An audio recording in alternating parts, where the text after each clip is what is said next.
Selamat datang bagi yang baru masuk ya. Selamat datang. Hari ini kita akan membahas tentang beberapa pertanyaan-pertanyaan yang sering muncul di market secara global mengenai Nagaya. Tapi sebelum kita berbicara tentang FAQ atau pertanyaan tersebut, saya akan memberikan beberapa update ya dari manajemen. Nah, jadi ini juga beberapa hal yang harus Anda perhatikan ya.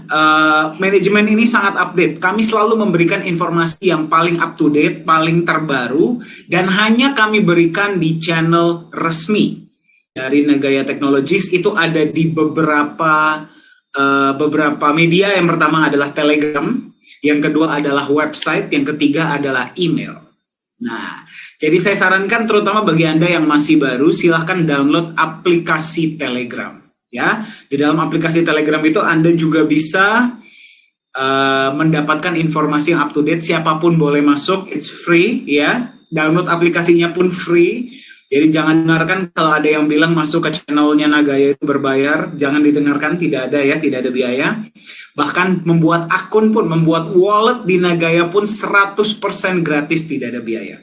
Jadi silahkan ya. Dan Anda juga bisa mendapatkan semua transparansi yang Anda butuhkan dan diberikan oleh manajemen Nagaya. Siap belajar hari ini? Boleh saya lihat jempolnya? Boleh saya lihat jempolnya? Oke. Siap mendapatkan informasi baru? Siap mengklarifikasi mitos-mitos yang salah? Oke, baik. Untuk itu ya, saya untuk sesi ini tidak sendiri, saya ditemani oleh Business Development Manager untuk Nagaya seluruh Indonesia, yaitu Pak Yunias. Saya undang dulu ke depan. Selamat malam, Pak Yunias. Selamat malam, Pak Dani. Sehat semua, Pak? Sehat, Pak. Dan saya lihat juga Pak Dani tambah seger aja nih, Pak. Oh iya dong, harus dong, Pak. Apa mungkin gara-gara baju saya putih hari ini, Pak?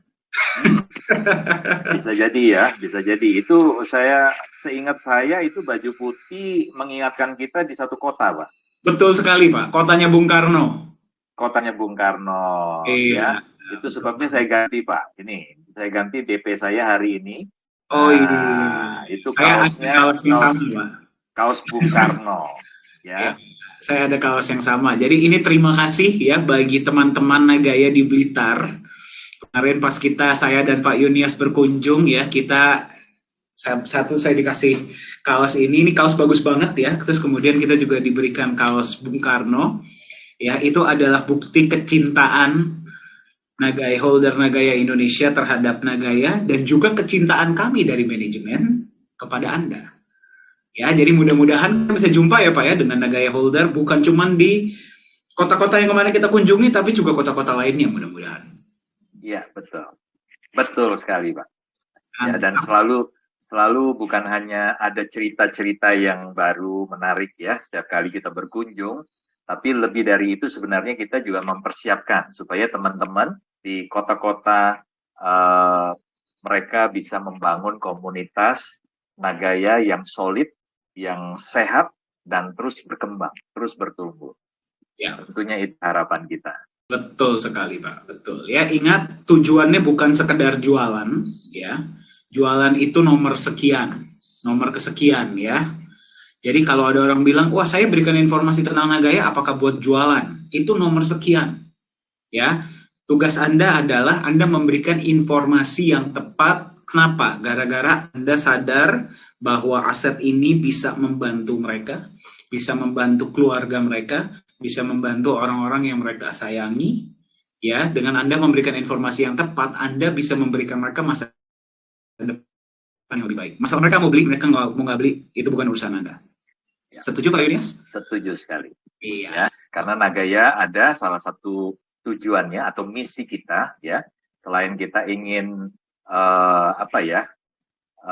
merevolusi industri kripto, ya, dari semua tantangan-tantangan yang dihadapi dan belum ada solusi sampai hari ini, tapi juga tentunya kita ingin mensejahterakan dan mencerdaskan. Betul sekali. Ya, jadi dengan edukasi-edukasi yang terus kita bangun, harapan kita adalah semua holder, ya, Nagaya holder itu paham bagaimana cara memilih sebuah aset yang berfundamental, aset kripto yang berfundamental baik, ya, bisa di hold untuk jangka panjang.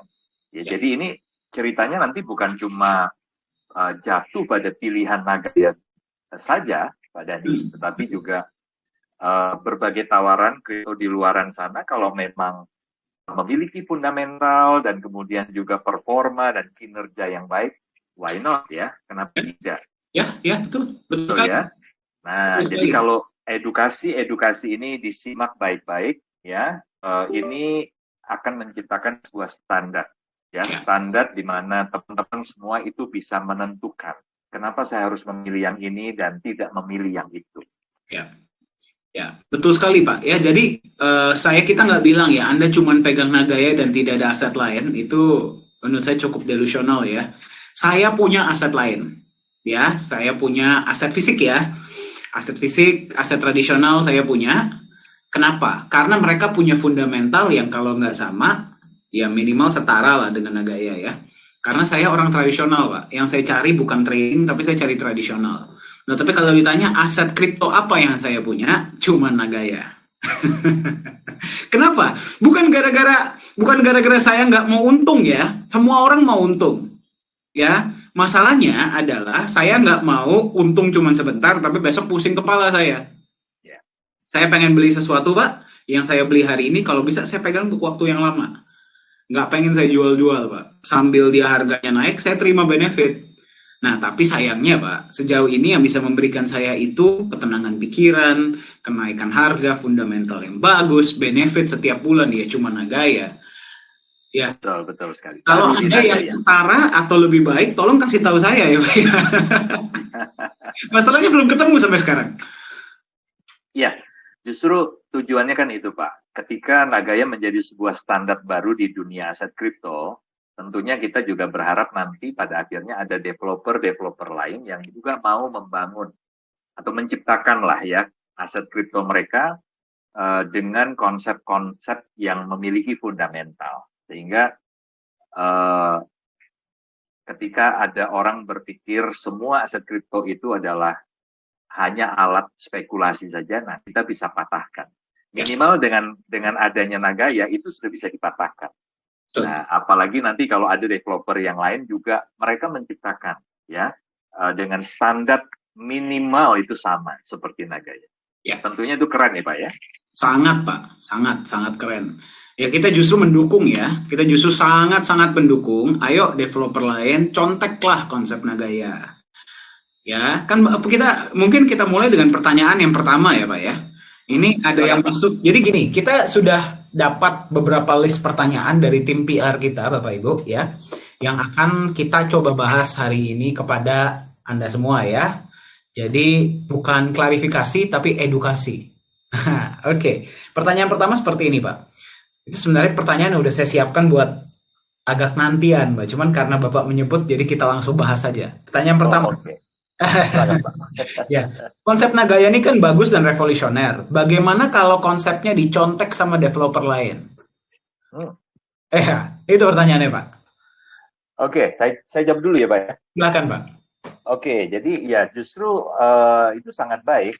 Jadi artinya secara tidak langsung itu sebuah pengakuan ya dan sekaligus sebuah penghargaan. Ya, saya pikir malah kita tidak melihat, waduh, mereka jadi kompetitor dong. Oh tidak. Kita tidak melihat ketika ada yang mencontek konsep Nagaya, melihatnya dengan sinis, lalu kita berpikir, wah ini muncul saingan nih ya, kompetitor nih ya. Ya ayo kita kerjain. Enggak. Jadi saya pikir Nagaya tidak sepicik itu, karena justru kita melihat dari sisi itu sebuah pengakuan, Pak. Sebuah penghargaan. Ya, itu sebabnya mereka akhirnya memutuskan untuk membuat dengan konsep yang serupa. Bukankah tujuan kita adalah salah satunya menjadi sebuah standar baru ya di industri ini. Ya, kalau kita sudah menjadi sebuah standar baru, artinya standar minimal ketika developer ingin membuat ya, minimal itu harus apa yang ada di Nagaya. Ya, itu mereka juga akan lakukan. Ya, nah apa sih yang membedakan atau apa sih standar baru yang kita inginkan? Yang pertama, ya, karena ini kripto ini kan hanya sebuah angka digital. Jadi siapapun yang penting dia paham tentang IT, tentang coding, itu kan bisa Pak buat. Dia cuma angka digital doang kok, apalagi kalau dia sudah sedikit atau memang dia mendalami ya bidang atau teknologi blockchain itu sendiri. Tentunya dia bisa Pak menciptakan jaringan blockchain sendiri untuk koin mereka nantinya. Ya. Nah, tapi yang harus diingat adalah itu hanya angka-angka doang, angka-angka digital doang, angka-angka numerik doang yang tidak ada nilainya sama sekali sebenarnya. Ya. Dan mereka bisa buat itu dalam jumlah yang sangat tidak terbatas. Nah, ini yang harus kita pahami. Lalu bagaimana supaya benar-benar angka digital doang ini dia punya nilai, dia bisa menyimpan nilai. Ya tentunya harus di backup dengan yang kita sebut sebagai underlying asset. Ya, jadi harus ada aset real yang memang bernilai, yang memiliki nilai dalam dirinya sendiri. Itu harus menjadi backup-nya. Ya, harus ada cadangan yang menjadi underlying aset dari si aset kripto tersebut. Ya, nah itu yang pertama. Kemudian kalau mereka ingin menaikkan nilai dengan membuat proyek-proyek, ya silakan kalau memang mereka melihat ada peluang di proyek-proyek digital. Ya, tapi Nagaya sudah memutuskan, paling tidak sampai hari ini kan Pak, memutuskan untuk kita tidak akan membangun proyek-proyek digital. Ya, jadi benefit yang akan diberikan oleh Nagaya kepada holder itu dari atau datang dari proyek-proyek real, proyek fisik yang dibangun. Nah, seperti yang sudah jalan kan nikel. Ya. Betul ya Pak ya. Jadi paling tidak itu semacam itulah ya. Kemudian juga kalau kita bicara lagi utilitasnya dan sebagainya, maka kita harapkan juga mereka akan melihat Nagaya sebagai sebuah standar baru, sebagai acuan buat mereka. Ya. Mungkin itu Pak yang saya bisa jawab. Keren banget ya. Jadi kita kalau dicontek Bapak Ibu berarti ya kita diakui. Setuju Pak Yunias ya. Nah mungkin saya tambahkan sedikit Pak. Ya, ini juga Pak Yohanes yang sampaikan kepada saya. Ya, pertama kali saya juga nanya seperti itu ke beliau. Ini konsep bagus banget. Kalau ada yang bikin seperti ini, konsepnya persis seperti ini gimana? Jawaban beliau seperti ini Pak. Dia bilang gini, kalau misalkan ada sebuah ladang yang besar banget nih ya Pak ya. Ada satu ladang yang besar, niat kita adalah kita mau ngambil sebanyak-banyaknya benefit dari ladang tersebut. Ya, kita akan takut kalau ada orang lain yang datang, karena mereka akan jadi kompetitor buat kita. Perbedaannya adalah, kalau kita datang kepada ladang tersebut karena kita memang mau tanam di ladang tersebut, kita mau jadikan ladang ini lebih baik. Justru kalau ada orang lain yang datang, Pak, kita akan senang. Karena berarti dia membantu kita untuk membuat ladang ini menjadi lebih baik. Karena kita sendiri nggak mungkin bisa, Pak. Impossible. Yes, betul. Kita sendiri bisa bikin apa sih? Iya, kita butuh bantuan dari yang lain. Jadi kalau ada orang lain yang datang, ya kita akan senang. Nah, jadi kalau niat kita Nagaya, yang pertama apa sih? Kalau misalkan Anda perhatikan, kita mau mencerdaskan dan mensejahterakan sebanyak-banyaknya masyarakat seluruh dunia. Mencerdaskan dan mensejahterakan. Yang berarti kita membuat masyarakat, bukan cuma masyarakat Indonesia, tapi seluruh dunia lebih sejahtera dan lebih cerdas. Dan yang kedua, kan kita mau merevolusi industri kripto. Kenapa? Gara-gara kita percaya kripto ini punya potensi. Saya selalu sampaikan ya, Nagaya ini bukannya anti cryptocurrency. Tidak, orang kita juga kripto kok. Kita pakai teknologi kripto, teknologi blockchain, decentralized ledger, kriptografi. Karena kita akui teknologinya tuh bagus. Pertanyaannya adalah, mereka berhasil sebagai cryptocurrency, belum tentu mereka berhasil sebagai crypto aset. Ya, cryptocurrency berarti saya bisa bertransaksi seluruh dunia tanpa ada perantara, tanpa ada pihak ketiga dengan fee yang kecil. Ya, itu menurut saya cukup luar biasa Pak Yunias. Bukan cukup, sangat. Apa yang Bitcoin lakukan itu menurut saya itu sangat revolusioner. Ya, jadi sebagai cryptocurrency mereka ini berhasil. Nah, pertanyaannya adalah, apakah mereka yang sudah berhasil menjadi cryptocurrency otomatis berhasil menjadi aset? Belum tentu. Kalau kita berbicara aset, kita berbicara tentang nilai. Bukan cuma tentang teknologinya seperti apa. Kita bukan cuma berbicara tentang secepat apa transaksinya ya. Kita berbicara tentang aset itu berarti sesuatu yang kita pegang, bagaimana kita bisa menjaga nilainya. Kita bukan cuma ngomong tentang teknologi dan transaksi, kita berbicara tentang ekonomi, mikro dan makro. Ya, kita berbicara tentang psikologi manusia. Nah, itu yang kita harus bisa jaga juga, Pak. Ya, jangan cuma kita berbicara tentang currency. Nah, jadi kenapa Nagaya mau merevolusi industri aset kripto? Aset kripto, bukan cryptocurrency. Karena menurut kita cryptocurrency sebagai currency sudah berhasil, sudah oke. Ya, of course bisa terus diperbaiki, tapi secara basic sudah dapat lah. Nah, tapi mereka belum berhasil sebagai aset.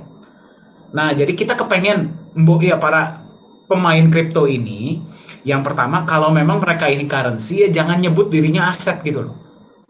Jangan nyebut dirinya aset jangka panjang, kalau hari ini nilainya bisa naik 100%, besok tiba-tiba bisa turun 100%, besoknya hilang. Iya, kalau mau menyebut dirinya sebagai aset, ya berarti jagalah nilai itu. Nah, jadi kalau kita punya visi yang sangat besar, mau mensejahterakan dan mencerdaskan dan merevolusi industri ini loh ya kita nggak bisa sendiri lah. Kita jelas butuh pemain-pemain lain juga, ayo kita sama-sama. Seperti yang tadi Pak Yunia sampaikan, kita jadi standar, kita justru lebih senang. Masalahnya sampai hari ini, belum ada yang bisa, bukan belum ada yang bisa ya, belum ada yang konsepnya bisa sangat serupa dengan Nagaya. Kenapa? Gara-gara untuk membuat konsep seperti Nagaya, bagi Anda yang sedang menyaksikan ya, untuk membuat konsep seperti Nagaya, Anda bukan cuma butuh konsep. Kalau cuma konsep, siapapun bisa. Konsep Nagaya ini simple kok, Pak. Siapapun bisa kok. Ya, banyak orang yang bilang, wah konsep Nagaya itu revolusioner. Saya bilang, aduh, ini sebenarnya anak baru lulus kuliah ekonomi aja bisa memikirkan konsep ini gitu loh. Pertanyaannya adalah Anda juga butuh eksekusinya dan juga Anda butuh niat baik. Niat untuk mau berbagi keuntungan Anda kepada para holder. Niat untuk mau mengurangi keuntungan Anda karena 50%-nya dalam bentuk emas. Yang tadinya sebenarnya 100% bisa loh buat Anda. Anda mau gitu loh, niat 50%-nya saya belikan emas. Saya jalankan proyek pun nggak sepenuhnya saya pegang hasilnya, 60% saya bagi. Itu tiap bulan loh ya. Tiap bulan dan tiap proyek yang dijalankan. Jadi Anda bayangkan, kemarin Anda yang ikut voice chat, Pak Yohanes Chandra keringetan panas-panasan kerja di proyek setiap hari, tetap saja Anda tidak perlu melakukan apapun, hasilnya 60% dibagi ke Anda. Dan bukan cuma satu proyek, mau ke depannya kita 20 proyek pun, semuanya hasilnya akan dibagi kepada pemegang Nagaya selama untung. Ya, kalau sampai ada kerugian di proyek, yang tanggung manajemen, bukan Anda. Itu niat namanya. Itu butuh niat. Niat untuk berbagi, niat untuk mau mensejahterakan orang lain. Itu yang belum banyak dimiliki oleh banyak orang. Ya, jadi kalau ada yang mau meniru konsep kita, ya, dan saya belum tambahkan, apapun yang dilakukan Nagaya tidak diharuskan dalam industri kripto. Tidak ada keharusannya. Jadi benar-benar purely 100% itu adalah niat dari Pak Yohanes Chandra. Zoom meeting yang kita lakukan hari ini, voice chat bisa 3-4 kali seminggu. Zoom meeting bisa sekarang 2-3 kali seminggu. Apakah diharuskan? Tidak. Apakah Anda yang masuk ke dalam Zoom meeting ini langsung 100% akan beli? Ada minimalnya? Tidak. Ya, Anda mau beli, Anda mau nggak beli, Anda mau punya 1 koin, mau punya 1000 koin, silahkan join di edukasi. Ya, apa itu semua namanya? Niat. Ya, niat itu yang belum tentu dimiliki oleh banyak orang. Kenapa? Karena niat mau capek, niat mau berbagi, niat mau mencerdaskan, niat mau bikin orang lain sejahtera, bukan cuma dirinya sendiri. Ya, jadi kalau ada yang mau meniru konsep Nagaya, silahkan. Dengan senang hati kami dukung. Kalau perlu ayo duduk kami ajarin caranya. Masalahnya belum ada sampai hari ini yang melakukan. Kita nunggu kok. Ya, kita nggak takut gara-gara kalau ada lebih banyak yang mau membantu kita membuat ladang ini menjadi lebih baik, kita pun lebih bahagia. Betul. Betul ya Pak Yunis ya? Betul sekali Pak. Ya, jadi saya tambahkan sedikit aja. Silakan, Pak. Ya, Ya.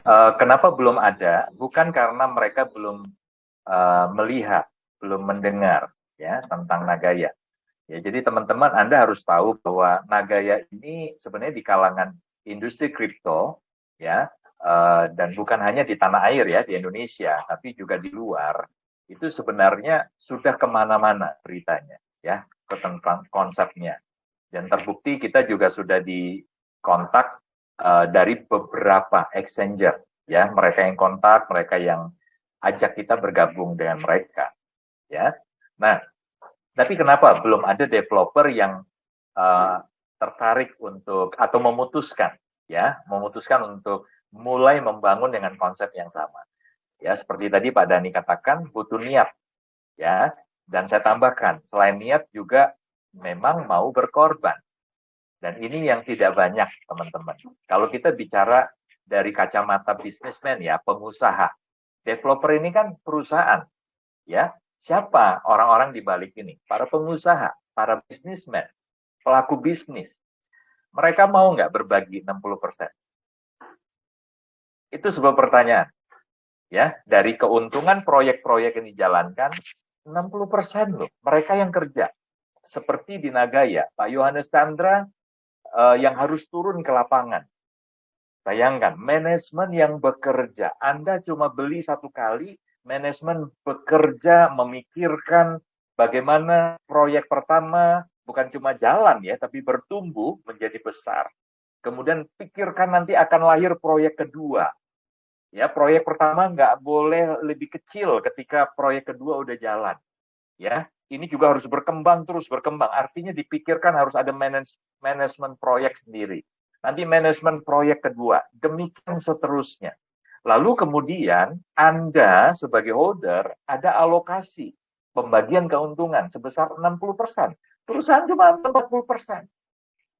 Nah, ini kalau saya cerita ya, saya tarik ke beberapa perusahaan-perusahaan besar di Indonesia, bagaimana mereka mengambil keuntungan dari kerjasama, khususnya dengan katakan saja dengan orang-orang kecil, UMKM dan sebagainya. Anda bisa miris, teman-teman. Ya, sekali lagi, Anda bisa miris melihat kenyataan. Ya, tapi tidak di Nagaya. Nagaya bagi itu 60%. Dan menurut saya, ini yang tidak mudah untuk akhirnya mereka memutuskan untuk niru konsep ini. Satu lagi ya, teman-teman, meskipun demikian, kalau Nagaya terbukti berhasil, maka tuntutan untuk aset yang dibangun oleh developer, minimal harus sama seperti Nagaya, itu akan datang dari bawah.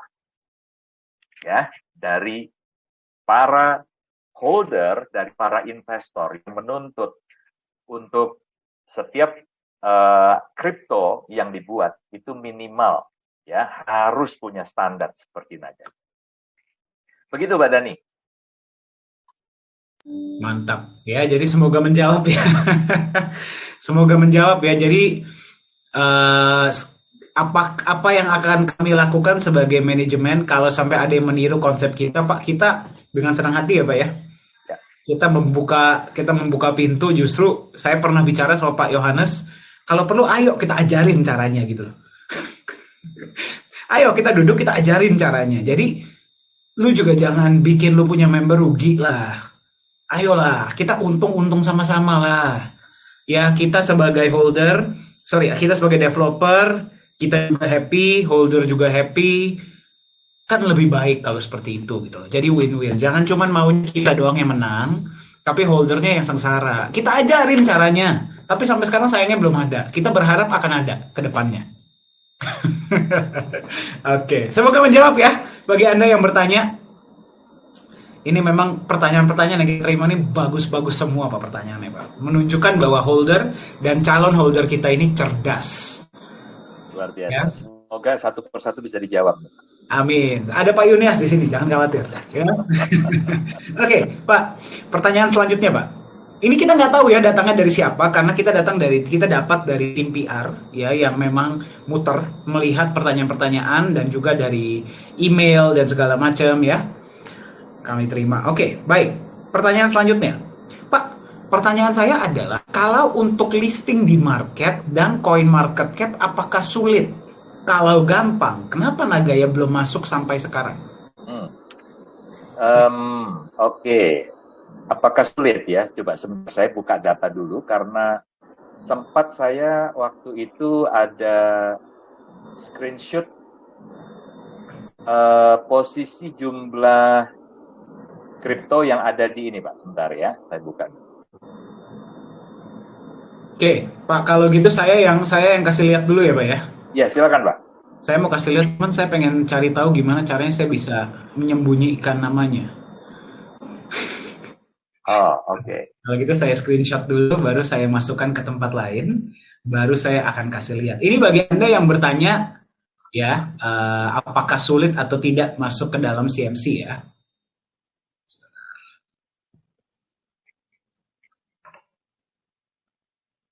Oke. Saya share screen ya, Pak ya. Mohon izin ya. Ya, silakan, Pak, silakan. Oke, sebentar. Bisa lihat layar saya? Kelihatan, Pak, kelihatan. Kelihatan? Bisa Kelihatan. dibaca? Bisa. Baca? Agak kecil sih, agak kecil ya. Saya nggak bisa zoom, Pak. Ini yang paling maksimal. Oke. Oke. Masih bisa. Kebaca? Ya. Malam bro, mau info promo. Kalau ada project yang butuh untuk listing CMC dan bonus CoinGecko, working time pengerjaan 1 hari untuk token, estimasi paling cepat normal waktu 7 hari. Pengerjaan 2-7 hari untuk exchange, estimasi paling cepat normal waktu 30 hari. Cost, biaya untuk listing token 2.000 USD, biaya untuk listing exchange 2.500, berlaku sampai akhir bulan Agustus.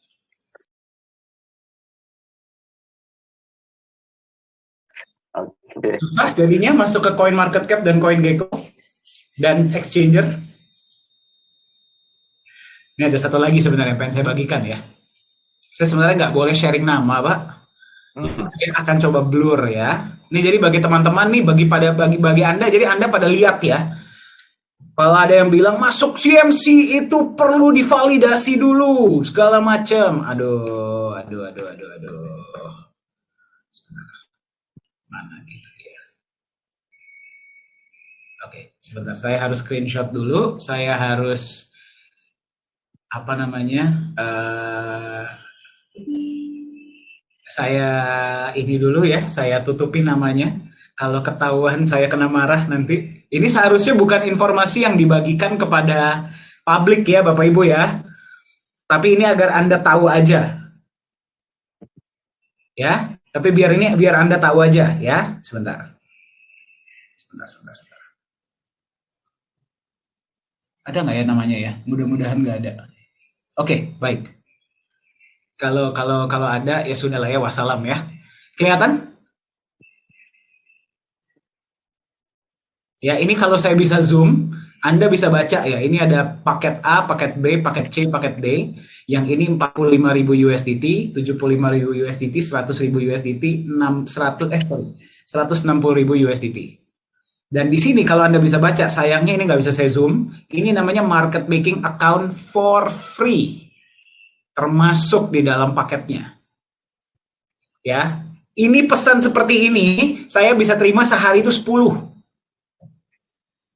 Nagaya, di emailnya Nagaya yang resmi. Masih bilang masuk exchange, masuk CMC itu sulit? Jadi saya itu saja, Pak. Silakan ditambahkan, Pak.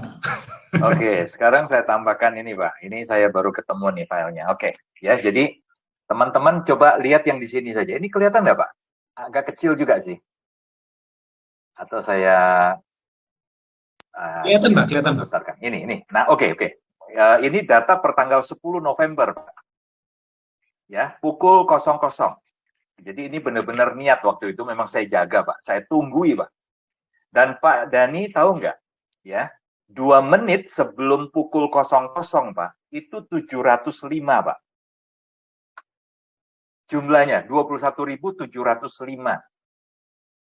Ya, total aset yang terdaftar. 2 menit sebelum pukul 00, dia bertambah 1, jadi 21.706. Oke, itu satu fakta yang saya ingin tunjukkan. Catat aja 3 angka yang di belakang, 706, di tanggal 10 November. Ya, sekarang kita lihat posisi coin market cap hari ini, Pak. Per hari ini. Ada berapa ini?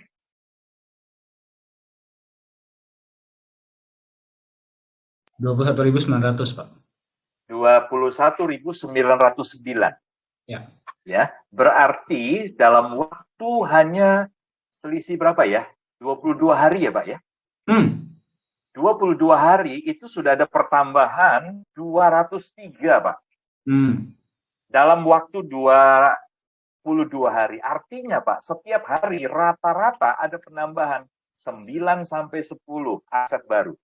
Ya. Oke. Menurut Anda, menurut teman-teman semua ya, melihat fakta ini, apakah itu artinya masuk exchanger sulit? Masuk coin market cap sulit? Sangat mudah. Ya, bahkan tadi saya sudah tunjukkan fakta ya. Untuk saya nunggu cuma 2 menit, Pak. Itu sudah nambah 1, Pak. Sebelum pukul 00 tanggal 10. Jadi tanggal 9 saya tunggu ya. Niat banget ya, Pak ya. Niat banget, Pak. Mungkin nanti, Pak, kita bisa, bagi teman-teman yang bilang masuk CMC itu sulit, kita bisa undang ya, Pak ya. Kita lakukan CMC Watch, Pak, nama sesinya, Pak. Kita tungguin setiap 1 menit nambah berapa. 1 menit nambah berapa. Kalau 1 menit mungkin belum nambah, Pak ya. Tapi kalau ada yang niat setiap hari nungguin berapa jam. Dari pagi coba cek pagi ya, kemudian cek malam.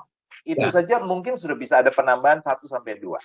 Nah, kalau di rata-rata selama 22 hari ada 203 aset baru di sana, artinya Pak, itu 9 sampai 10, Pak, setiap hari kalau di rata-rata. Ya. Jadi ini sebenarnya penambahan yang luar biasa ini menunjukkan bahwa satu bahwa ternyata memang masuk CMC, CoinGecko dan lain-lain itu mudah banget. Nah, tapi yang kedua ini sebuah fakta yang harus teman-teman harus pahami. Ya, coinmarketcap.com, CoinGecko dan lain-lain itu bukan sebuah lembaga validator. Ya, dan lebih sebenarnya ini lebih Pak ya, lebih rawan lagi adalah karena dia tidak diregulasi. Tidak ada regulator, Pak. Tidak ada pengawas yang dari pemerintah resmi. Ya, ini benar-benar pelaku bisnis juga, orang-orang di industri juga. Dan kita tahu ya, coin market cap itu dimiliki oleh Binance, diakuisisi oleh Binance. Ya, jadi miliknya Binance itu coin market cap. Jadi ada kepentingan bisnis di sini. Ini sebuah industri di belakangnya. Kalau kita mau bicara lebih jauh lagi, ini industri kapitalis yang tujuannya jelas ya, ngumpulin kapital, ngumpulin kekayaan dengan cara apapun. Betul. Ya, jadi makanya beberapa hari yang lalu saya sempat tulis sebuah, bukan artikel lah ya, tulisan pendek. Apakah kita ini Nagaya sebenarnya antipati atau anti dengan CMC Exchanger? Sama sekali tidak. Ya, sama sekali tidak. Karena memang platform ini juga berguna ya Pak ya. Banget. Paling tidak untuk kita ini bisa melihat aset-aset mana yang ya punya value lah, layak untuk kita beli, kita hold. Sebenarnya ya itu sebenarnya portal informasi sih Pak menurut saya. Ya, CMC itu adalah portal informasi, exchange itu hanya portal jual beli. Sekedar itu saja, tidak lebih. Dan Nagaya membutuhkan itu nanti. Ada waktunya kita juga akan di sana. Jadi bukan kita itu anti sebenarnya. Tapi yang kita ingin supaya teman-teman paham adalah mereka ini CMC dan Exchanger itu bukanlah validator yang berpihak kepada Anda, yang akan menjaga uang Anda untuk tidak hilang di sana. Itu Anda harus catat baik-baik.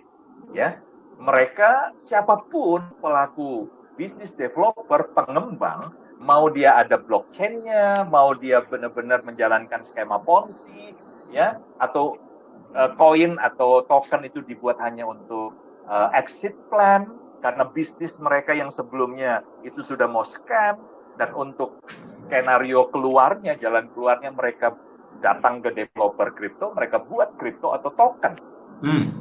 Ya, mereka nggak peduli teman-teman. Exchanger, CMC, CoinGecko nggak peduli. Mereka nggak akan tanya tujuannya untuk apa ini. Mereka tidak akan validasi, ya. Jadi siapapun yang mau daftar dengan syarat, ya tentunya tadi Pak Dhani sudah sampaikan, ada dana, ya, ada biaya-biaya. Selama you berani bayar, welcome. Dan ingat ya, mereka tidak akan menjaga kepentingan dana investor yang dipertaruhkan di situ. Ya, jadi saya pikir teman-teman, apa yang kita sampaikan ini bukan sebagai satu sikap bahwa kita antipati dengan CMC, CoinGecko atau Exchanger. Ingat ya, satu hari platform-platform ini juga kita butuhkan. Ya, tetapi misleading information yang mengatakan kalau sudah masuk sana pasti aman, justru ini akan banyak menjadi jebakan-jebakan yang membuat kerugian di pihak investor yang terlanjur hanya percaya dengan misleading tadi. Ya, jadi Anda kalau mau cari kripto ya untuk aset masa depan, pastikan konsepnya, fundamentalnya benar-benar itu menjadi salah satu pertimbangan. Ya, mungkin itu jawaban dari saya, Pak. Sudah sangat lengkap ya Pak ya. Nah mungkin setuju Pak, kita bukannya anti dengan CMC ya, kita tidak anti dengan CoinGecko, kita tidak anti dengan Exchanger, karena sekali lagi mereka ini adalah portal informasi, bukan portal validasi, portal informasi saja. Oh ada koin ini, oh ada koin ini, selesai ya.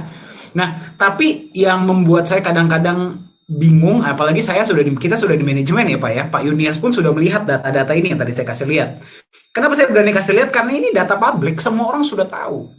Apalagi pemain kripto, semua orang sudah tahu. Ya kurang lebih kisarannya segitu untuk listing, kurang lebih kisarannya segitu untuk jasa masuk CMC dan sebagainya.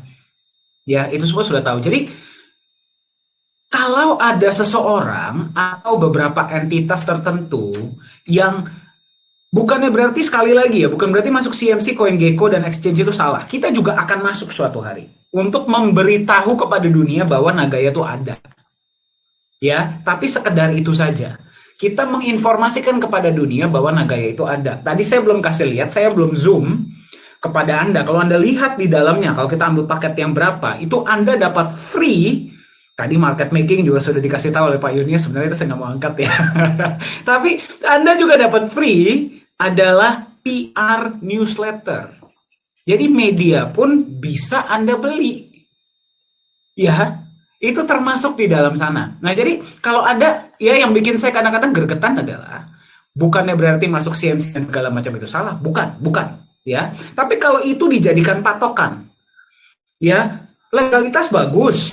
Oke, fundamental bagus, proyeknya bagus, ada emasnya segala macam, tapi nggak benar gara-gara belum masuk CMC. Saya kadang-kadang tepok jidat di situ. Ya, jadi seolah-olah CMC dan exchange itu lebih penting daripada fundamental koin itu sebenarnya. Itu yang kadang-kadang, yaitu yang tadi Pak Yunias sampaikan adalah misleading information. Nah, jadi ya kita juga nggak bisa menyalahkan pihak-pihak manapun ya, karena mungkin ya sekali lagi informasi seperti ini itu tidak common practice yang kita berikan kepada Anda, bukan common knowledge. Ya, di Nagaya ini kami benar-benar bongkar loh kepada Anda, padahal kami itu developer. Ya, kami bongkar kepada Anda padahal kami itu developer. Kalau tadinya kami nggak bongkar, kami ikuti saja yang mereka lakukan. Aduh, saya dan Pak Yunias mungkin udah kipas-kipas duit jalan-jalan keliling dunia kali. Iya, betul ya Pak Yunias ya. Betul sekali. Mungkin kita sekarang udah di Dubai Pak, besok kita jalan-jalan ke Paris ya nggak? Atau ke Qatar nonton Piala Dunia. Ya saya fans bola ya, jadi saya pasti ke Qatar dulu Pak. Ya sayangnya nanti jam 10 ada pertandingan sepak bola. Sekarang jam 8 saya lagi Zoom meeting sama Anda. Ya kenapa? Gara-gara kita mau Anda itu cerdas. Kita mau Anda itu paham. Kita mau Anda itu ngerti. Jadi kalau Anda beli Nagaya itu gara-gara Anda ngerti, bukan gara-gara Anda diharuskan atau gara-gara FOMO. Ya, jadi bagi Anda yang bertanya masuk CMC itu gampang atau enggak, dan kalau gampang kenapa Nagaya belum masuk, gampang atau enggaknya sepertinya udah nggak perlu saya jawab lagi ya. Ya, udah nggak perlu saya jawab lagi. Kenapa belum masuk? Tadi, yang pertama, regulasi dari Singapura. Yang mengharuskan Nagaya menjual dulu 25% dari supply yang kita dapat ke pabrik. Yang kalau Anda pahami secara, ya, yang kalau Anda benar-benar pahami, bukan cuma ngelihatnya, oh, gue mau beli Nagaya untuk untung cepat. Tapi kalau Anda benar-benar duduk dan telaah regulasi dari Singapura tersebut, itu melindungi Anda loh. Melindungi Anda, bukan melindungi developer. Developer justru disulitkan. Paham nggak? Kita justru disulitkan. Lu sebelum bisa masuk exchanger, lu jual dulu tuh 25%. Buktikan bahwa publik percaya sama koin lu. Baru kita izinin lu listing. Menyusahkan kita banget. 4 tahun loh masih ICO kita. 4 tahun loh kita mesti bikin edukasi segala macam, dan kita akan tetap lakukan bahkan setelah listing. Ya, tapi yang disulitkan adalah developer di sini. Yang diuntungkan Anda, kok justru Anda melihat itu sebagai, aduh ini lama lah segala macam. Melindungi Anda loh. Iya, Ya. betul ya Pak Yunias? Iya, jadi jangan melihat ya ketika pemerintah Singapura itu berpihak ke Anda dengan membatasi kami supaya kami harus 25% dulu terjual. Itu jangan Anda lihat justru sebagai sesuatu yang negatif, sebagai kelemahan. Ya. Justru pemerintah Singapura itu jaga Anda gitu. Tapi sebenarnya gini Pak, ya ini lebih ke pemerintah Singapura, memang dia jaga masyarakatnya Pak. Betul. Ini negara dengan luas wilayah yang sangat kecil, dengan jumlah penduduk yang cuma sekitar 6 jutaan. Ya, setengahnya ya, sekitar 60% aja dari penduduk Jakarta, bayangin Pak. Nah itu kalau sampai pemerintah Singapura tidak jaga masyarakatnya dari bisnis-bisnis yang berpotensi untuk scam, waduh, ini negara bisa bankrupt dengan mudah. Udah nggak ada lagi yang bisa dijual istilahnya ya Pak ya. Itu dia. Jadi ketika kita memang secara sadar kita mendaftar di pemerintah Singapura, ya kita tahu konsekuensinya akan ada regulasi yang benar-benar ketat. Dan kita benar-benar mau taat sampai sesuai dengan ketentuan mereka itu tercapai 25%. Betul. Nah, satu lagi Pak, ini terakhir Pak untuk pertanyaan ini ya. Jadi kalau kita bicara ya kasus seperti FTX kemarin. Nah, nasib dari token atau koin ya Pak ya? Koin native Kalau ya? saya token lah Pak. Token FTX ya? kan token native-nya. Oke. FTT kan token native-nya FTX. Oke, FTT. Begitu kita lihat bagaimana FTT ini bermasalah, kehilangan nilai, ya, FTX-nya bankrupt, ya, apa yang terjadi? Apa yang terjadi dengan nasib FTT di beberapa exchanger yang ada di Indonesia? Dengan mudahnya loh, exchanger mengumumkan bahwa per tanggal sekian akan di-delisting.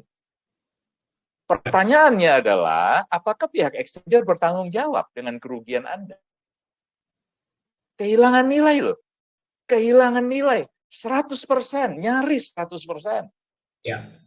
Jadi sekali lagi ya, kalau kita ngomong seperti ini sebenarnya, ya ini ngeri-ngeri sedap juga gitu loh. Ya, karena kita ngomongin exchanger yang satu hari kemungkinan kita akan berada di sana. Ya, jangan sampai nanti gara-gara ini kita di-ban lagi Pak. Ya kan nggak bisa gitu loh.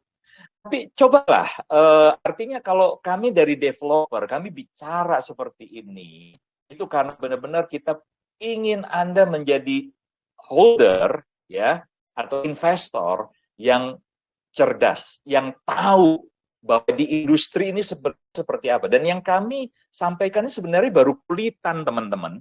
Ya, kami juga nggak mau gitu loh jadi musuh buat semua orang ya, dengan developer, dengan pelaku-pelaku industri dari industri kripto, ya kan? Kita hanya menyampaikan sesuatu yang kita pikir ini perlu Anda pahami supaya Anda cerdas. Selebihnya Anda dior, ya, research sendiri, cari tahu. Kami kasih umpan, Anda silakan riset. Apakah yang saya sampaikan, yang Pak Dhani sampaikan, dari manajemen sampaikan, ini benar atau enggak? Ya. Ya, jadi itu tambahan dari saya. Ya, terima kasih Pak Yunias, ya sudah ditambahkan. Sekali lagi Bapak Ibu sekalian, kita bukan anti CMC, bukan anti CoinGecko, bukan anti exchanger, ya. Tapi janganlah kita mengedepankan mereka dan kita melupakan fundamental. Ya, yang paling penting yang mana Anda harus tahu skala prioritas Anda. Ya, dan jangan juga hanya gara-gara semua orang mengatakan seperti itu sudah pasti benar. Ya, do your own research, Anda lakukan riset Anda sendiri dan gunakan logika dan hati nurani Anda.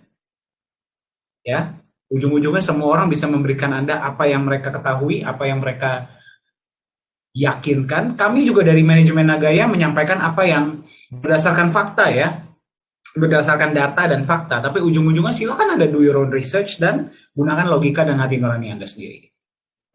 Ya, semoga menjawab. Waduh, Pak, ini 2 pertanyaan, tapi kita benar-benar kupas secara tuntas ini ya, Pak ya. Padahal lebih banyak ini Pak daftarnya. Oke, Bapak Ibu sekalian, mungkin tidak semua pertanyaan bisa kita jawab hari ini. Ya, mungkin nanti akan ada sesi-sesi lanjutan. Ya, tapi ya kami berusaha semaksimal mungkin ya untuk kami bisa menjawab pertanyaan-pertanyaan Anda. Oke, baik. Pak, apakah sudah ada update untuk proyek kedua dan bagaimana progres untuk proyek pertama pada tahap ini? Menarik ya. Jadi Hmm. teman-teman yang harus kita pahami, proyek pertama itu sudah dijalankan dari Oktober 2020. Itu sebenarnya proyek yang setengahnya memang agak dipaksakan waktu itu ya.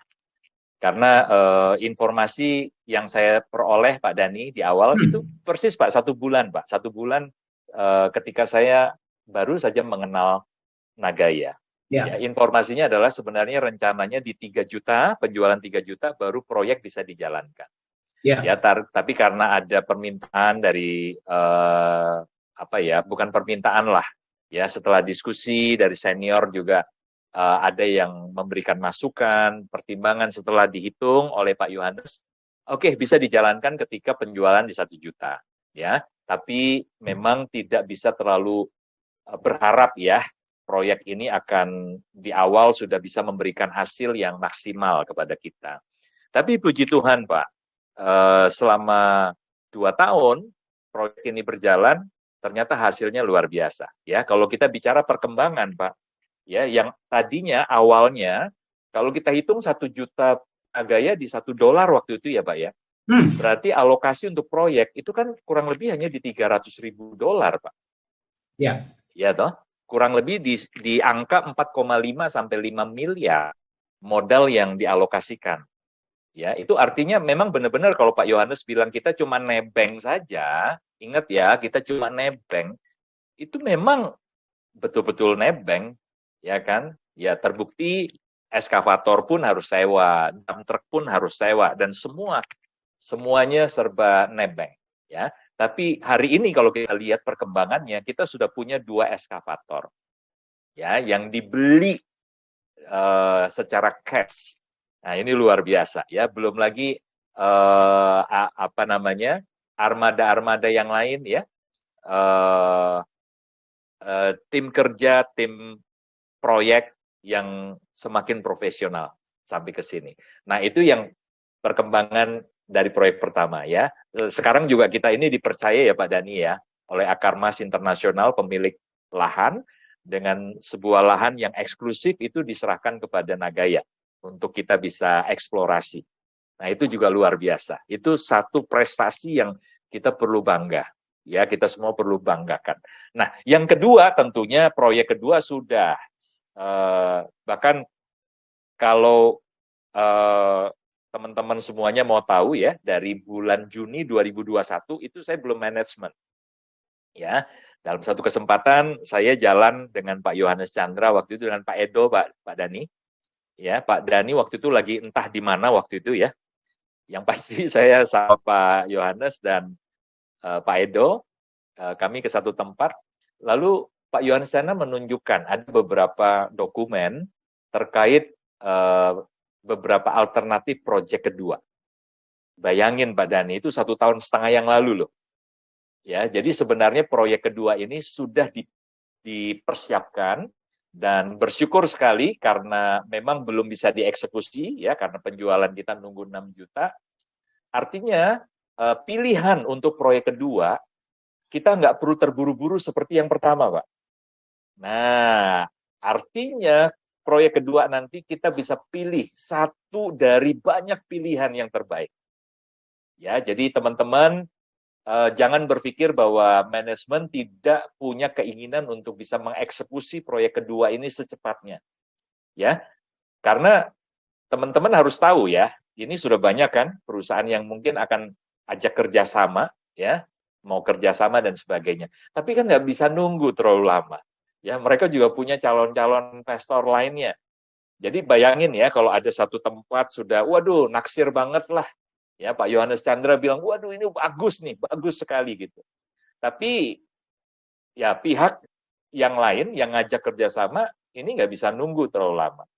Ya, jadi teman-teman doakan saja dan dukung ya, khususnya nanti terkait dengan program Nagaya 1000, teman-teman ayo semuanya ambil bagian.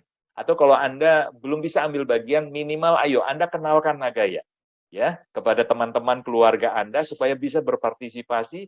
Kita kebut menuju 6 juta itu kita kebut teman-teman. Ya, supaya peluang-peluang terbaik yang ada di depan mata ini kita bisa segera eksekusi. Ya, mungkin itu dari saya Pak Dani. Ya, sudah cukup dan sangat menjawab. Terima kasih. Oke, baik. Oke, pertanyaan selanjutnya. Ya, mungkin kita bisa bahas sekitar 2 atau 3 pertanyaan lagi ya, Pak ya. Oke, sebenarnya ini pertanyaan tentang legalitas, Pak. Ya, sebenarnya pertanyaan seperti ini. Sebenarnya status legalitas Nagaya sendiri sebagai aset kripto di Indonesia seperti apa? Seperti itu pertanyaannya, Pak. Oke, jadi teman-teman kalau untuk legalitas di Indonesia, kita harus sadar ya, kita harus sadari bahwa yang diregulasi oleh pemerintah lewat Bapepti tentunya ya, itu baru sebatas exchanger-nya.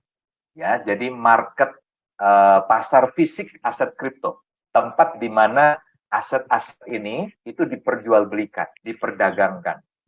Nah, regulasinya baru sebatas itu. Memang ada ketentuan ya, baru kemudian ada ketentuan aset-aset yang memenuhi standar atau memenuhi syarat yang boleh diperjualbelikan itu seperti apa? Harus memenuhi persyaratan 1, 2, 3 dan seterusnya. Nah, salah satu klausul ya, persyaratan aset kripto yang bisa diperjualbelikan, katakanlah ya di Indodax, di toko kripto dan lain-lain. Salah satunya, cuma sayang ya, ini pasal ini dibuat agak ambigu. Ya, di situ sebenarnya sudah bagus, Pak. Tercantum persyaratan 30%. Nah, tapi memang kalimatnya adalah masyarakat ini bisa memiliki sampai dengan 30%. Jadi porsi kepemilikan publik itu bisa diatur sampai dengan 30%. Ya. Nah, ini memang dibuat ambigu dan tidak tegas. Beda dengan Singapura. Singapura mensyaratkan kepemilikan publik minimal 25%. Baru kita bisa masuk exchanger. Ya. Nah, kalau kita masuk Indodax atau toko kripto dan lain-lain di Indonesia, itu persyaratan dibuat ambigu, Pak. 30% bukan syarat mutlak, minimal. Ya, kepemilikan publik itu bisa sampai dengan 30%. Tapi yang menurut saya justru jadi blunder adalah ketika di pasal berikutnya, ya, di pasal-pasal bawahnya itu dinyatakan bahwa developer, ya, pengembang itu boleh memiliki sampai 80%, Pak. Ya. Sampai dengan 80%. Boleh memiliki sampai dengan 80%. Ini sama sekali tidak mencerminkan ya, keberpihakan dari regulator kepada investor, pemilik dana. Ya, menurut saya ya pasal-pasal ini, peraturan ini, regulasi ini justru terlalu berpihak kepada developer, kepada pengembang.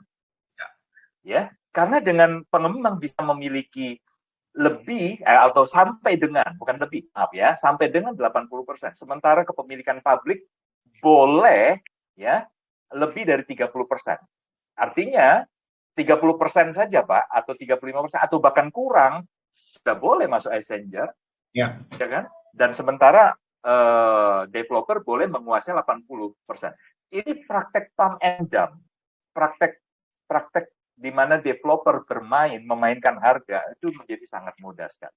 Betul. Nah, sementara kalau kita bandingkan dengan yang di Singapura, Pak, selain 25%, itu harus menjadi kepemilikan publik dulu sebelum kita bisa masuk exchanger, kita juga dibatasi. Developer pengembang dibatasi. Maksimal hanya boleh menguasai 20%. Ya. Jadi ini bertolak belakang, Pak. Ya, antara Singapura dengan kita di Indonesia. Ya. Nah, jadi teman-teman, bukan Nagaya tidak mau segera ya untuk ada di exchanger, karena ternyata memang gampang sekali, mudah sekali ya. Kami harus katakan untuk masuk exchanger di Indonesia sangat mudah ya. Tetapi ingat, kita tidak mau melanggar ketentuan dari pemerintah Singapura. Ya, karena apa? Kalau sampai Nagaya di-ban oleh pemerintah Singapura, selesai. Ingat ya, Nagaya bukan marketnya hanya Indonesia. Ya, kita minimal sudah lebih dari 50 negara ya, Pak ya. Lebih, betul. Lebih dari 50 negara, teman-teman. Bahkan teman kita, kawan kita kemarin baru saja menunjukkan ada pembelian dari Kanada. Ya, dari Kanada itu sekitar $1.300 atau berapa itu. Ya, ada kawan kita yang menunjukkan itu kepada di salah satu grup.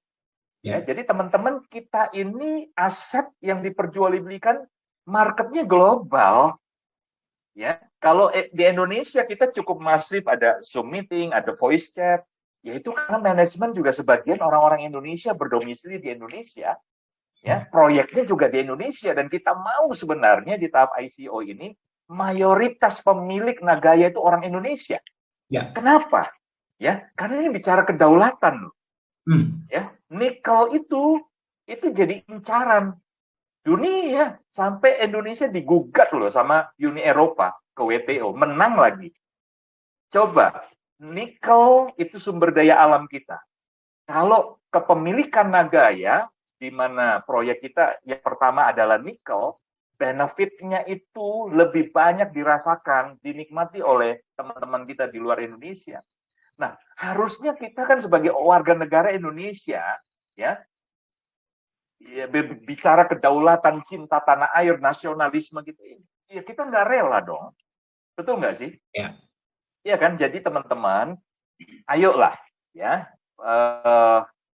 kita harus benar-benar ya memahami ya apa alasan kenapa Nagaya sampai hari ini memang belum berada di exchanger. Bukan karena kita nggak mau, tapi karena satu, ada regulasi dari Singapura, ya, dan yang kedua, teman-teman, kita ingin ya di tahap ini kalau bisa segera mungkin, secepat mungkin, sebanyak mungkin orang Indonesia yang borong, ya, yang borong Nagaya, supaya semua benefit yang kami bisa berikan itu Anda yang nikmati secara maksimal. Mungkin itu, Pak. Mantap. Ya, sudah sangat menjawab ya, seperti saya nggak perlu tambahkan ya, tapi istilahnya simpelnya adalah Nagaya terdaftar resmi di Singapura ya, terdaftar resmi di Singapura, legalitas semua jelas, bisa Anda cek di website pemerintah Singapura. Bagaimana statusnya di Indonesia? Memang dari awal kan kita sampaikan Nagaya belum terdaftar di Indonesia. Seperti halnya ya kripto-kripto lain pun sebenarnya tidak ada legalitasnya di Indonesia, karena di Indonesia legalitas untuk exchanger.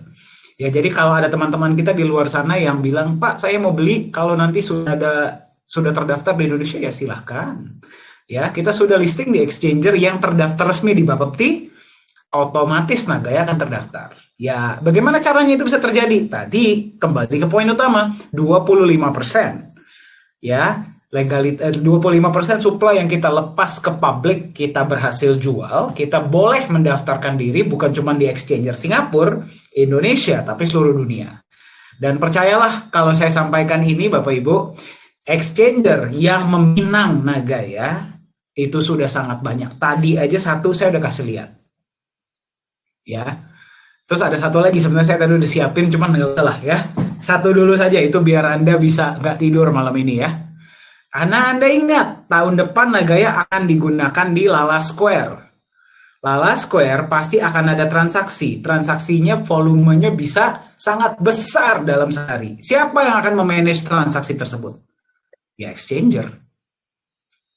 Ya, paham ya? Jadi itulah status legalitas Nagaya di Singapura dan di Indonesia. Semoga menjawab. Ya, oke. Pak, ini ada satu pertanyaan yang tadi saya baca, sepertinya cukup unik ya, Pak ya. Ini baru masuk hari ini, Pak, katanya, Pak. Ya, kita baru terima ini sekitar siang ini. Ya, jadi seperti ini. Katanya, Pak, kalau saya bisa diyakinkan dan saya bisa dibuat percaya kalau Nagaya ini bagus, saya akan masuk 100 juta rupiah. Oke. Nah, jadi beliau ini ada satu cerita yang cukup menurut saya cukup unik, Pak. Jadi sepertinya calon holder ini sudah buat akun di Nagaya. Dia mencoba mengirim USDT ke walletnya Nagaya, wallet kita, wallet perusahaan. Kan kita kan bisa ya mendaftar menggunakan USDT. Terus USDT-nya kita top up ke dalam akun mereka. Nah, memang blockchain ini kan bisa dilihat seluruh dunia dan transparan ya. Katanya ketika dia buka wallet blockchain Nagaya USDT-nya itu ada hanya 62 USDT, Pak, 62 dolar. Nah, jadi pertanyaan dia, kok perusahaan sebesar Nagaya hanya ada 62 dolar di wallet USDT-nya, Pak? Saya jujur agak sedikit ketawa sih pas saya lihat pertanyaan ini, tapi siapapun berhak bertanya ya. Iya, iya. Jadi mungkin Pak Yunius boleh jawab dulu, Pak? Oke, iya, iya.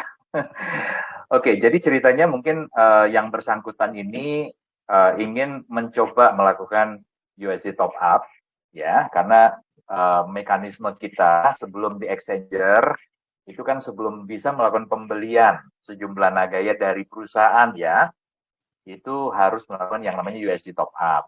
Nah, rupanya yang bersangkutan waktu diberi alamat tujuan, jadi dia mau menggunakan USDT. Kalau menggunakan USDT pasti nanti akan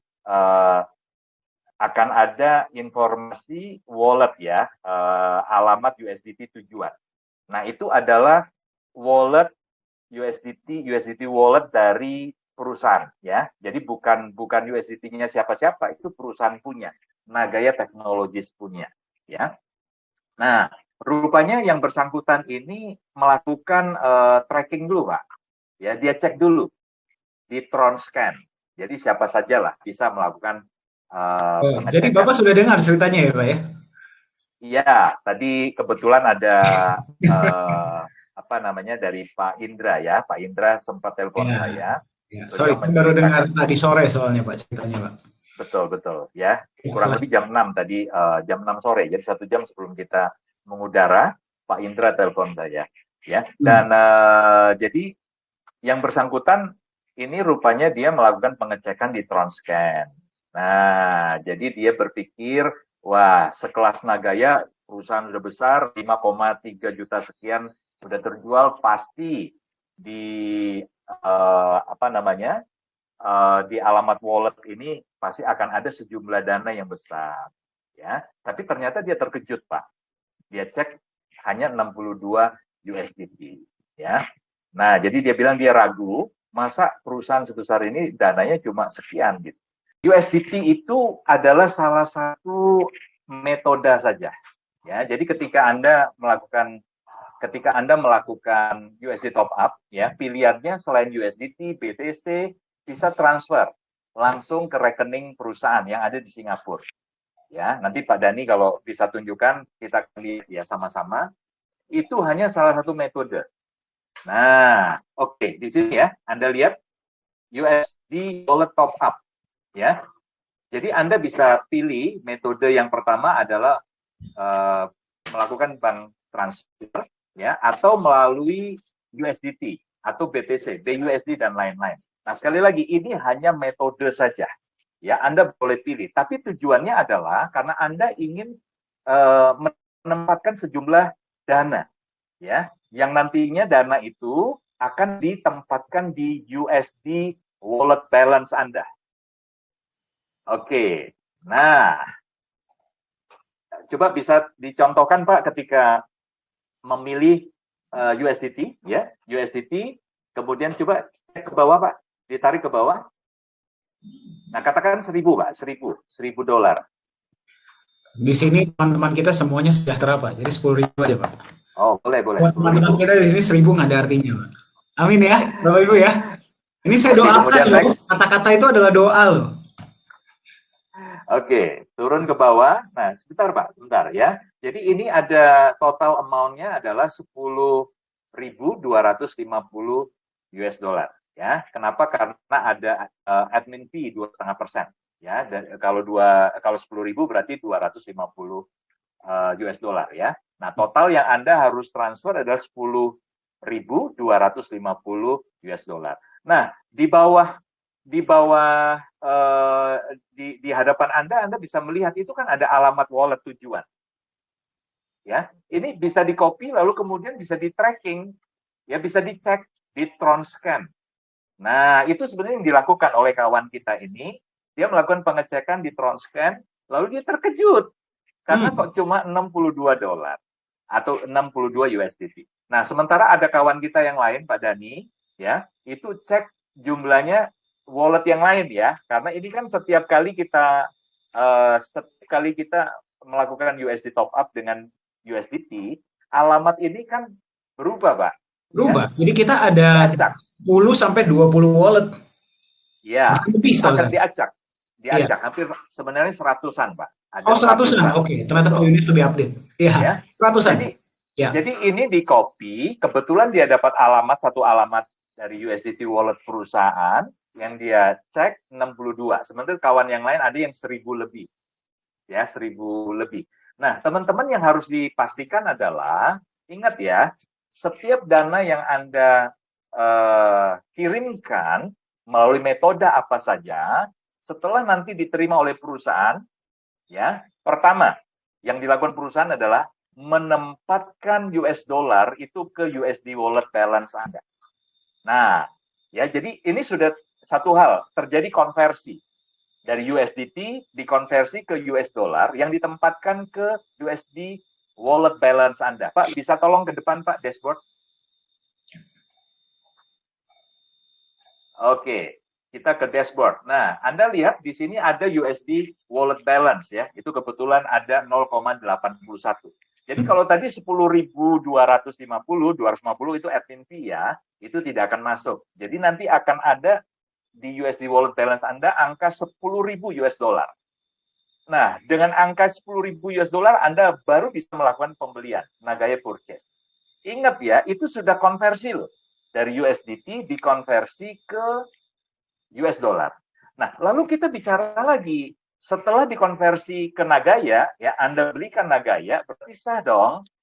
Ya, sah dong. Anda sudah menerima sejumlah Nagaya, perusahaan menerima dana Anda Ya. sebesar 10.000. Nah, pertanyaannya itu dialokasi kemana? Satu, ya, 50% dari 10.000 tadi itu sudah pasti dialokasikan ke pos untuk menambah emas. Itu gold. Udah dibelikan, dialokasikan untuk pembelian emas. Kemudian 32,5% sampai bahkan 35% itu dialokasikan untuk proyek. Nah, ya belum lagi untuk referral, ya untuk biaya marketing lah, itu referral. Kemudian operasional, ya. Anda pikir untuk penyimpanan emas di the safe house atau the reserve itu nggak ada biaya sewa? Nah, itu diambil dari mana? Yaitu dari yang 2,5% sampai 5% dana sisa untuk operasional. Aduh, jadi teman-teman, jadi jangan Anda bayangkan dana Anda terparkir ketika Anda kirim dalam bentuk USDT, maka dana itu akan terparkir di alamat itu, makin lama makin besar. Lah, kalau terparkir di situ, kami nggak boleh konversi jadi USD dollar, maka yang tadi 10.000 di USD wallet balance Anda itu dari mana? Justru jadi tanda tanya dong. Perusahaan ini benar nggak sih gitu ya? Nah, Ya. justru karena dari USDT itu bisa dikonversi ke US dollar dan ada di USD wallet balance Anda lakukan purchase. Ya. Setelah purchase, kami terima sah 10.000 itu dialokasikan kepada pos-posnya. Ya. Nah, jadi yang Anda lihat kalau ada 62 USDT sisa, kemudian ada 1.000 USDT sisa, ya saya sebutkan tadi sisa, itu benar-benar sisa yang belum kami konversi, teman-teman. Ya, jadi yang 62 itu juga nanti kan ada yang nambah ya, yang top up ya Pak Dhani ya. Ya. Akan ada penambahan, mungkin setelah sekian banyak pasti akan ditarik itu. Nah, Pak Yohanes Chandra lagi-lagi memberi ilustrasi nih Pak. Ya. Contoh, kalau Anda beli barang ya, katakan saja di mana, di Tokopedia atau di mana, di Shopee gitu ya, Anda beli gitu kan. Nah, Anda kan menempatkan dana tuh di virtual account kita, di mana yang ada di Shopee katakan aja. Anda kirim dari rekening bank Anda masuk ke virtual account Anda yang ada di Shopee itu, akun Anda. Ya. Nah, waktu Anda melakukan pembelian, ya, waktu Anda melakukan pembelian barang A, katakan handphone, pertanyaannya, apakah dana Anda yang di virtual account Anda di Shopee tadi situ nggak boleh berkurang? Katakan Anda punya 10.000 ya, $10.000 di akun virtual Anda di sana. Lalu Anda beli handphone harga $1.000. Lah, ketika Anda sudah sah pembelian, masa $1.000 nggak boleh dipotong dari 10.000 dana Anda di sana? Nah, itu ilustrasinya yang diberikan oleh Pak Yohanes Chandra. Ya, jadi teman-teman, tentunya semua dana yang masuk di USDT, di BTC, ya alamat-alamat wallet tadi, itu pasti akan ditarik karena akan satu dikonversi dari US dollar tadi supaya bisa ditempatkan di USD wallet balance Anda masing-masing. Yang kedua, setelah terjadi purchase pembelian Nagaya pasti dialokasikan untuk tujuan 50% emas, 32,5% sampai 35% untuk proyek dan lain-lain. Semoga menjawab ya Pak Dhani. Terima kasih Pak. Ya mungkin saya menambahkan sedikit ya. Terima kasih tadi udah sangat clear banget ya Pak Yunias. Saya mau menambahkan sedikit. Yang pertama, mungkin ini sebagai jawaban dari kami manajemen. Harusnya manajemen nggak ngurusin hal-hal seperti ini ya. Ya siapapun boleh beropini. Ya sekali lagi, siapapun boleh punya pendapat tentang Nagaya. Ya, tapi saya di sini tidak akan mau mencoba meyakinkan siapapun. Ya, jadi video ini bukan untuk meyakinkan siapapun. Setelah jawaban yang kami berikan, Anda mau percaya, mau nggak percaya, mau beli, mau nggak beli, mau masuk 100 juta, mau masuk 1 koin, bodoh amat, bukan urusan saya. Ya, tugas saya adalah mengedukasi dan memberikan informasi yang tepat. Itu saja. Ya, jadi kalau Anda datang ke kami bilang, Pak, saya mau mendapatkan informasi yang se-clear-clearnya mengenai Nagaya, ayo kita bicara. Dengan senang hati. Mau bicara tentang apa, ayo. Selama waktu memungkinkan ya. Tapi kalau datang, Pak, coba yakinkan saya bilang, Bapak coba cari perusahaan lain deh kalau gitu. Ya, cari aset lain deh yang bisa meyakinkan Bapak. Bukan itu tujuan saya. Saya lebih baik berbicara dengan para holder yang mau beli 1, 2, 3 koin tapi dia serius, daripada yang mau beli yang katanya ya, kebanyakan juga gak pernah kejadian biasanya ya, kalau udah ngomongnya di awal sudah sangat besar ya. Ya, tapi ujung-ujungnya hanya bicara saja. Saya tidak akan mau tanggapi. Karena tugas saya di Nagaya adalah mengedukasi dan memberikan informasi yang tepat. Oke, itu yang pertama. Yang kedua adalah, tadi Pak Yunias sudah jelaskan dengan sangat clear. Ya, dana yang masuk ke dalam perusahaan itu harus dikonversi ke dalam posnya masing-masing. Malah saya kaget, Pak. Ya, saya malah kaget. Di wallet tersebut bisa ada $62. Saya kira 0. Jadi Anda bayangkan, ya, ya, ini dana masuk nih, dolar kah, rupiah kah, terserah deh ya, masuk ke dalam salah satu dari, ini saya close dulu, salah satu dari beberapa cara-cara Anda bisa top up di Nagaya ya. Ini saya buka dulu USD top up ya. Oke. Nah, Anda masukkan uang fiat, uang Anda ya, ini uang Anda ya. Masuklah, kalau nggak ke bank transfer, kalau nggak ke wallet BNB, kalau nggak masuk ke wallet BUSD, masuk ke wallet Bitcoin, masuk ke Ethereum, ya, masuk ke USDT, atau masuk ke USDT yang TRC. Ini juga masing-masing itu nggak cuma satu akun loh. Mungkin USDT TRC, IRC ada beberapa akun. USDT TRC ada beberapa akun. Bitcoin ada beberapa akun. Ya. Ethereum ada beberapa akun. Berarti teman kita ini Pak sangat beruntung Pak, dari sekian banyak wallet yang ada, dia bisa menemukan salah satu wallet yang ada isinya. Luar biasa. Oke, nah jadi seperti ini ya, memang benar wallet dari kripto ini bisa dilihat oleh semua orang. Betul, saya setuju dan saya apresiasi ya, malah dia bisa menunjukkan itu kepada, beliau bisa menunjukkan itu kepada publik. Nah, tapi satu hal yang beliau mungkin belum lihat adalah ini. Kenapa yang ini nggak dicek? Tuh, ini kenapa nggak dicek? Kita bisa beli emas datangnya dari mana Bapak Ibu? Uang saya sendiri dari kantong, uang Pak Yohanes sendiri dari kantong. Oh, dana masuk ke Nagaya biarin aja di wallet, saya keluarin lagi di uang untuk beli emas. Atau Pak Dani, Pak Yunias, ayo kita patungan Pak, beli emas Pak. Ya dananya dari mana? Ya dananya dari dana pembelian lah. Kan kita bilang sama Anda, ya kita kan bilang dari awal. Tadi Pak Yunias sudah jelaskan dengan sangat clear. Dana masuk ke Nagaya 50%-nya kita pakai buat beli emas. 50%-nya, sisanya itu ada alokasi untuk proyek, untuk operasional, untuk referral, dan sebagainya. Ya, justru kalau misalkan bisa ada emas di sini, Anda bisa terima profit sharing dari proyek, dana masih ada di USDT, Anda harus bertanya, loh Pak, terus Bapak jalankan proyek pakai duit siapa? Betul nggak? Profit sharingnya dari mana? Terus profit sharingnya dari mana? Ya, justru kemarin Pak Benny mengatakan ini dengan sangat, menurut saya sudah sangat clear ya di voice chat. Saya sempat dengar sebentar. Justru kalau perusahaan ada dana mengendap, justru itulah pertanyaan besar. Dana mengendap, Anda harus paham ya, dana mengendap yang masuk bukan cuma ke sebuah perusahaan, tapi juga ke sebuah perbankan. Dana mengendap itu dihitung sebagai sebuah liabilitas, bukan aset. Kenapa? Gara-gara dia tergerus inflasi, dia kena potongan biaya, segala macam. Dana itu harus cepat-cepat kita keluarkan agar bisa kita putarkan. Nah, kalau di Nagaya kan alokasinya jelas. 50% di emas, ada alokasi untuk proyek, untuk operasional. Itulah kenapa kita bilang Anda nggak perlu lagi bayar untuk the safe house. Kalau sampai ada apa-apa dengan proyek, sudah ada manajemen resikonya. Kan semua ada di white paper, tidak ada yang kita sembunyikan. Ya. Nah, jadi pertanyaan saya, kenapa ini emas tidak dikasih lihat kepada publik? Ini jelas-jelas kita kasih lihat loh, Anda nggak perlu punya skill IT loh untuk melihat emasnya Nagaya. Nah, terus satu lagi, bentar, saya close dulu. Satu lagi, kita masuk lagi ke transparansi data, kita masuk ke profit and loss report. Nggak usah deh jauh-jauh, lihat deh yang paling terakhir. Nah, ini kenapa nggak dilihat? Kenapa nggak dikasih lihat?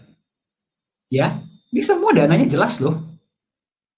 Ini semua sangat jelas. GA berapa, CA berapa, RCA berapa, eligible Nagaya yang menerima berapa, benefit proyek berapa untuk manajemen, 60% yang dibagikan berapa, semuanya dikasih lihat jelas. Dan sekali lagi, Anda tidak perlu skill IT khusus untuk bisa melihat data ini.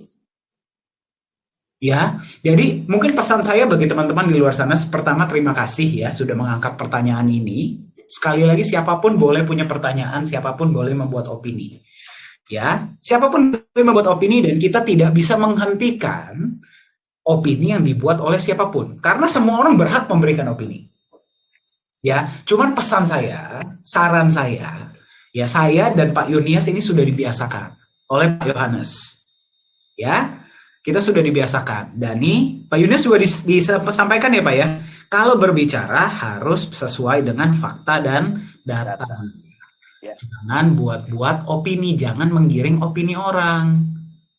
Kita harus berbicara sesuai fakta dan data. Karena kita mau mencerdaskan toh. Ya, kita mau mencerdaskan toh. Bukannya mau menyesatkan orang toh. Ya kamu harus berbicara berdasarkan fakta. Saya pernah tanya sama Pak Yunias, sama Pak Yohanes. Pak, kalau saya belum sempat riset bagaimana? Jangan bicara katanya. Lebih baik kamu diam. Udah kayak bapak saya ya Pak ya, dia saya dimarahin. Kalau kamu belum punya data, belum punya fakta yang tepat, kamu lebih baik diam. Saya digituin. Bahkan saya pernah dimarahi. Ya, saya pernah bukan pernah, beberapa kali saya dimarahin. Bahkan sama Pak Yohanes ya, dulu di awal-awal Nagaya saya pernah cerita sama Pak Yunias. Saya pernah lagi presentasi, tiba-tiba tengah-tengah disuruh duduk. Udah saya aja katanya. Ini awal-awal saya di Nagaya. Ya, Kenapa? Gara-gara informasi saya tidak sesuai dengan fakta dan data yang ada. Ya, jadi sekali lagi Bapak Ibu sekalian, di luar sana siapapun boleh membuat opini. Kita tidak bisa hentikan. Ya, saya pun punya opini pribadi terhadap berbagai hal. Ya, tapi kalau saya menggunakan seragam Nagaya dan saya berbicara tentang Nagaya, kalau Anda duduk di sesi dengan manajemen Nagaya, saya punya tanggung jawab untuk berbicara sesuai dengan fakta dan data. Dan Pak Yunias juga sama. Ya, jadi saran saya kalau bisa next time lakukanlah dulu riset yang baik. Ya, karena kita punya tanggung jawab, terutama kalau kita dipandang. Kita punya tanggung jawab karena kita didengar, kita harus berikan informasi yang tepat. Dan di Nagaya bukan informasi tidak tersedia loh ya. Ya, sesi ini saya dan Pak Yunias ini lagi live loh. Iya Pak ya? Betul ya? Iya, betul. Bukan robot ini. Bukan robot loh. Ya, coba kalau Anda nggak percaya, Anda kirim saya pesan, saya bisa lihat nih sekarang langsung. Nih ada Pak Joriwi barusan, Nagaya is the best tulisannya. Ya, ya ada Pak La Armin luar biasa dengan paparan transparansi Nagaya. Betul, berarti kan nih pesan baru masuk. Ini sesi live dan kita bawakan untuk Anda berdasarkan fakta dan data yang ada. Ya, semoga menjawab ya. Jadi sekali lagi mungkin saya rangkum, kita tidak mencoba meyakinkan siapapun, ya, kita tidak mau meyakinkan siapapun. Tugas saya dan Pak Yunias adalah berikan informasi yang pas, yang sesuai dengan fakta. Silahkan Anda tentukan sendiri mau beli berapa. Semoga menjawab. Masih ada waktu buat beberapa pertanyaan lain, Pak? Ya, teman-teman masih mau? Atau kita masih siap? Masih segar? Masih fresh? Masih semangat? Mungkin 1-2 pertanyaan lagi boleh ya, Pak ya? Oke, Hari ini silakan, kita Pak. akan kupas tuntas. Nah, ini seperti dari orang yang sama, Pak. Oh, Sepertinya, soalnya nada-nadanya mirip.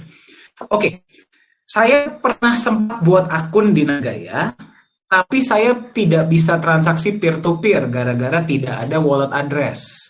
Apakah berarti Nagaya ini hanya bisa ditransaksikan sama member? Kalau memang punya blockchain, harusnya bisa ditransaksikan ke semua wallet yang ada. Oke, silakan Pak. ya, kalau saya lihat kasusnya adalah karena waktu dia buka akun, walletnya memang belum tercreate, Pak. Oke. Ya, jadi kan memang untuk akun Nagaya walletnya dia itu kan memang butuh waktu, ya. Sekian menit, ya, itu baru akan muncul.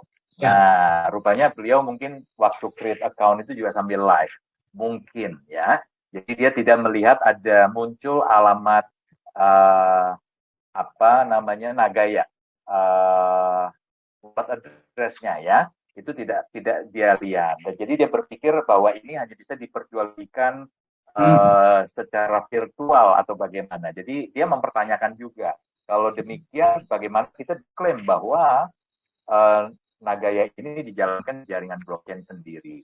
Ya, jadi teman-teman yang harus dipahami adalah untuk pendaftaran di awal, ya, sampai nanti Anda akan menerima wallet Anda, Nagaya wallet Anda, itu memang ada waktu, ya, ada delay.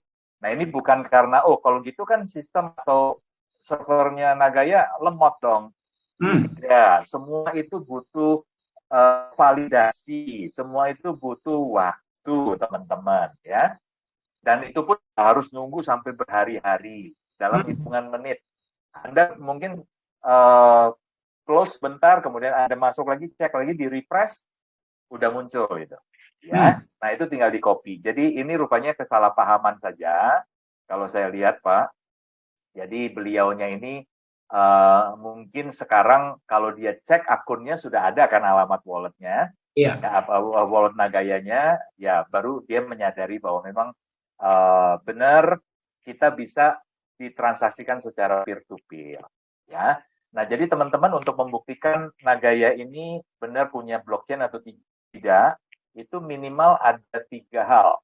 Ya, 3 hal. Yang pertama, alamat Nagaya Anda, ya, atau Nagaya wallet address Anda, ya, itu membuktikan bahwa Nagaya ini dijalankan di atas jaringan sendiri, ya, dan terbukti Anda bisa peer-to-peer, ya, Anda bisa peer-to-peer dan bisa di-tracking. Nah, yang kedua adalah Nagaya punya yang namanya Explorer, Nagaya Explorer. Ya. Bahkan Anda bisa cek mulai dari yang namanya blog Genesis. Ya, blog Genesis ini adalah blog paling awal. Ya, itu blog pertama kali tercipta. Nah, itu di 2018. Kalau saya nggak salah di bulan Juni ya Pak ya, saya tanggalnya lupa. Jadi, tahun 2018. Betul. Yang pasti kalau nggak salah Juni 2018 itu blog pertama kali tercipta. Ya, jamnya juga cantik ya, tidak disengaja itu. Jam 9 ya 09 titik-titik 09, jadi jam 9 menit ke 9 detik ke 9. Itu cakep banget itu. Ya. Dan sekali lagi ya, itu diciptakan bukan disengaja di jam itu. Ya, karena kalau jamnya mungkin bisa kita atur, detiknya Pak susah, Pak. Ya.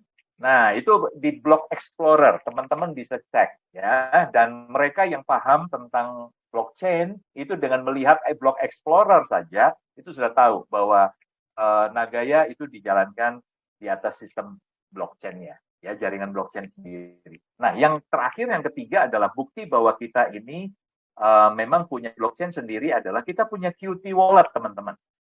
Ya, Bapak Ibu bisa download itu. Ya, dari website kita nagaya.co, nanti di paling bawah website itu ada pilihan untuk Anda bisa download Qt Wallet. Nah, silakan. Ya, itu bisa di-download di laptop atau di personal computer. Handphone tidak bisa, ya. Silakan di-download. Itu seperti brankas. Jadi kalau Anda taruh Nagaya Anda di Nagaya Wallet Anda, ya, itu seperti Anda simpan uang di bank. Nah, jadi taruh di bank, di perusahaan, di Nagaya, ya. Tapi kalau Anda taruh Nagaya Anda di Qt Wallet, itu seperti Anda simpan dana Anda di brankas. Nah, tapi itu artinya keamanannya sepenuhnya ada tanggung jawabnya di Anda, ya. Ya, kalau brankas taruh di rumah bisa digondol maling, ya, bisa dibakar dan sebagainya. Nah, yang terjadi adalah yang harus hati-hati kalau sampai Anda lupa passwordnya. Ya, jangankan saya, Pak Dhani, Pak Yohanes Chandra, penciptanya, ya, blockchain dan Nagaya, itu juga nggak bisa tolong Anda. Karena ingat, itu brankas Anda. Jadi semua kodenya, passwordnya, itu di tangan Anda. Tidak ada orang lain yang bisa membantu. Ya, jadi 3 hal ini sebenarnya menunjukkan bahwa Nagaya benar-benar memiliki blockchain tersendiri. Oke, silakan Pak. Ya, jadi semoga menjawab ya. Saya tadi sebenarnya pengen kasih lihat Pak, blog Genesis kita, cuman buka. Tapi ya, ini semoga menjawab ya. Jadi pesan dari Pak Yunia sudah sangat clear. Peer-to-peer lancar, tadi juga ada pesan dari Pak Joriwi. P2P Nagaya lancar jaya, kalau mau coba bisa tes transaksi dengan saya katanya. Jadi pesan saya mungkin seperti ini. Anda silahkan buat akun Nagaya, nggak usah deh 100 juta, Anda beli satu dulu deh. Ya, tunggu sampai wallet address-nya masuk. Kan katakan mau membuktikan. Toh, ya, beli satu, konteks siapapun yang Anda kenal, nggak usah manajemen, siapapun yang Anda kenal, holder Nagaya, ya, transfer Nagayanya ke dia, masuk gak? Terus habis suruh dia transfer balik. Selesai. Ya, semoga menjawab. Oke. Nah, ini pertanyaan lanjutan, Pak. Oke. Pak, kalau Nagaya konsepnya sebagus ini, kenapa 4 tahun masih ICO dan belum listing? Ya, sebenarnya tadi kita setengahnya udah jawab kali ya. Yeah. Bahwa yang pertama memang karena kita ada regulasi dari pemerintah Singapura. Ya, kita diwajibkan, ingat ya, kita wajib untuk menjual ke publik itu 25% terlebih dahulu. Jadi porsi kepemilikan publik memang diatur dengan ketat. Minimal 25% baru boleh listing.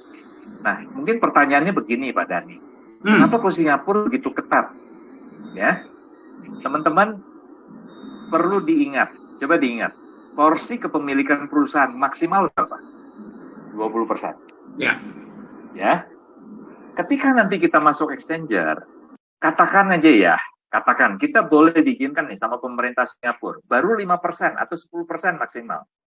Ya, seperti hari ini sebenarnya kalau kita diizinkan, kita juga pengen kalau bisa sudah masuk nih ke Exchanger.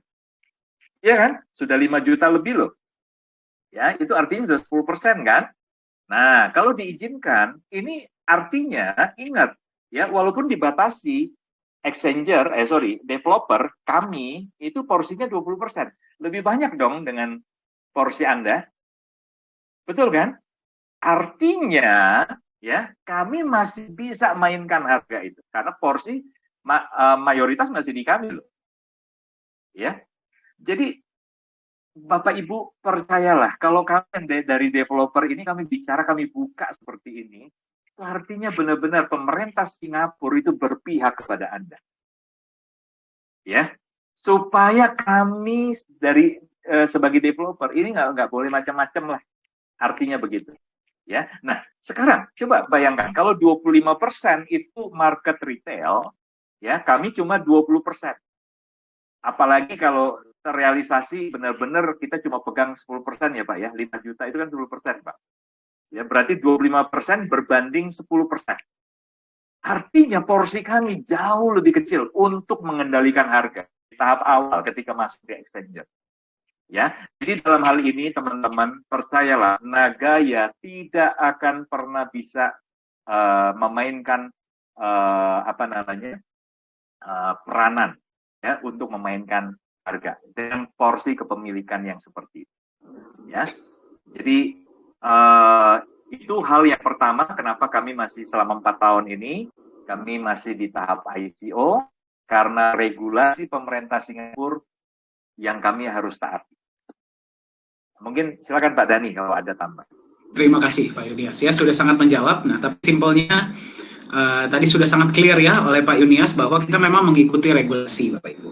Ya, sebenarnya kalau misalkan orang yang paham kripto Pak, ya mereka yang paham kripto, mereka lebih senang kalau koinnya itu di tahap ICO.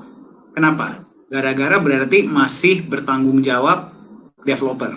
Oh ya. Karena kalau sudah di market, harga sudah tidak bisa lagi dikendalikan. Itu yang pertama. Yang kedua, Anda harus memahami, selama sebuah koin itu masih di ICO, apalagi kalau Anda paham konsep Nagaya ya, berarti developer tuh masih keluar duit loh.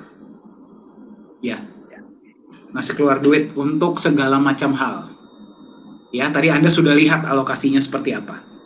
Itu menunjukkan keseriusan dari Nagaya. Kalau tadinya Pak Yohanes Chandra sebagai CEO tidak serius dengan konsep Nagaya, apakah boro-boro 4 tahun, 1 tahun nggak masuk market, ditinggal kali Pak? Itu nggak Pak? Iya. Soalnya modalnya nggak kecil loh. Ya, kita berbicara tentang aset kripto, bikinnya modal kecil, apalagi token. Ya, terus abis itu marketingnya biasanya modal paling besar. Nah, tapi kalau di Nagaya modal besarnya untuk apa? Kantor, karyawan, edukasi, emas, proyek. Ya, itu modal yang luar biasa besar. Kalau memang selama 4 tahun Nagaya masih bertahan, walaupun kita istilahnya ya masih belum, ini saya dan Pak Yunias ini masih belum menikmati sama sekali. Ya, kita kerja kerasnya aja sekarang, belum menikmati apa-apa.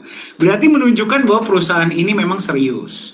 Dan memang seperti ini loh, Anda harus pahami ya, dimanapun perusahaan apapun yang sedang dibangun, kita nggak usah ngomong perusahaan ya, kita ngomong rumah yang dibangun ketika mereka lagi menanam fondasi di bawah tanah. Yang pertama, biasa modal paling besar di situ karena benar-benar harus benar dibangunnya fondasi itu.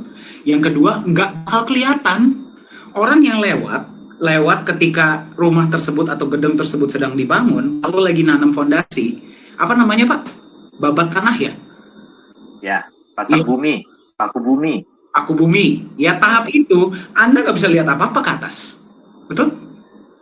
Tapi modal paling besar, waktu paling lama, usaha yang paling maksimal itu harus diberikan pada tahap itu. Dan nggak bisa kelihatan apa-apa. Nah, kelihatannya kapan fondasi ini dibangun dengan benar atau tidak? Sekali lagi ada angin kencang nih. Itu gedung roboh nggak? Betul nggak? Baru ketahuan, oh fondasinya benar.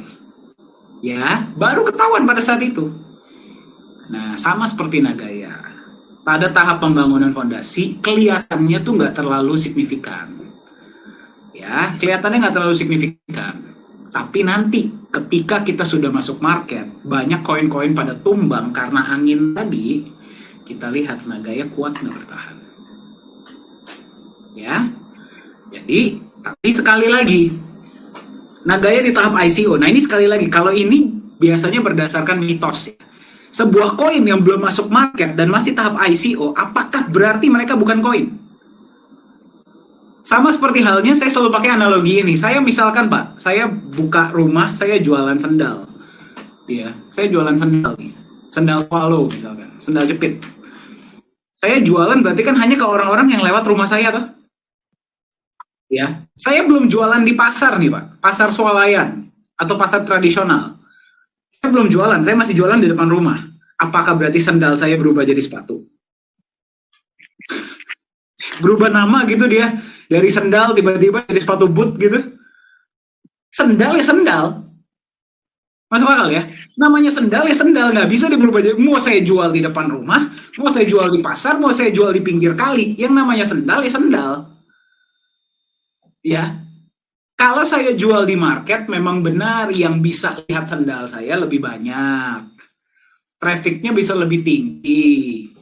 Ya, tapi bukan berarti kalau saya nggak jual di pasar, sendal itu berubah jadi sepatu toh. Ya, masuk akal ya? Nah, itu yang pertama, Pak. Yang kedua, misalkan saya jualan sendal nih. Ya, terus saya belum terdaftar di Asosiasi Penjual Sendal Indonesia. Apakah berarti sendal saya berubah jadi sepatu? Ya, itu beberapa hal-hal mitos-mitos yang biasa terjadi di dunia kripto. Nah, tapi sekali lagi, Anda silakan lakukan riset Anda sendiri. Nagaya ICO 4 tahun bukan berarti Nagaya itu bukan kripto. Bukan berarti Nagaya itu nggak punya blockchain. Ceknya dari mana dia itu blockchain atau enggak? Bukannya dari asosiasi, bukannya dari market. Kalau Anda paham blockchain, ya Anda cek Nagaya punya blockchain atau enggak. Ceknya dari blockchainnya langsung dong. Betul nggak? Anda tahu dari mana sebuah kripto punya blockchain atau enggak? Qt Wallet, Block Explorer. Anda cek transaksinya peer-to-peer sinkron nggak dengan Block Explorer-nya? Ya, atau Anda coba download Qt Wallet. Sesuai nggak dengan wallet blockchain sebenarnya? Itu baru Anda cek. Seperti halnya Anda cek dia itu sendal sepatu, bukannya Anda cek dia itu ada di market atau enggak. Tapi Anda cek dia itu sendal bukan? Kalau saya pakai dia itu sendal bukan? Ya, paham ya? Jadi, sekali lagi, kenapa belum 4 tahun kita masih ICO? Yang pertama memang, tadi apa Pak? Bahasanya Pak? Ya, karena diharuskan regulasi dari bukan. Apa tuh tadi bumi? Apa tuh bahasanya Pak? Oh, paku bumi. Paku bumi menanam fondasi yang kuat. Dari mana kita tahu sebuah aset itu punya fondasi yang kuat atau tidak?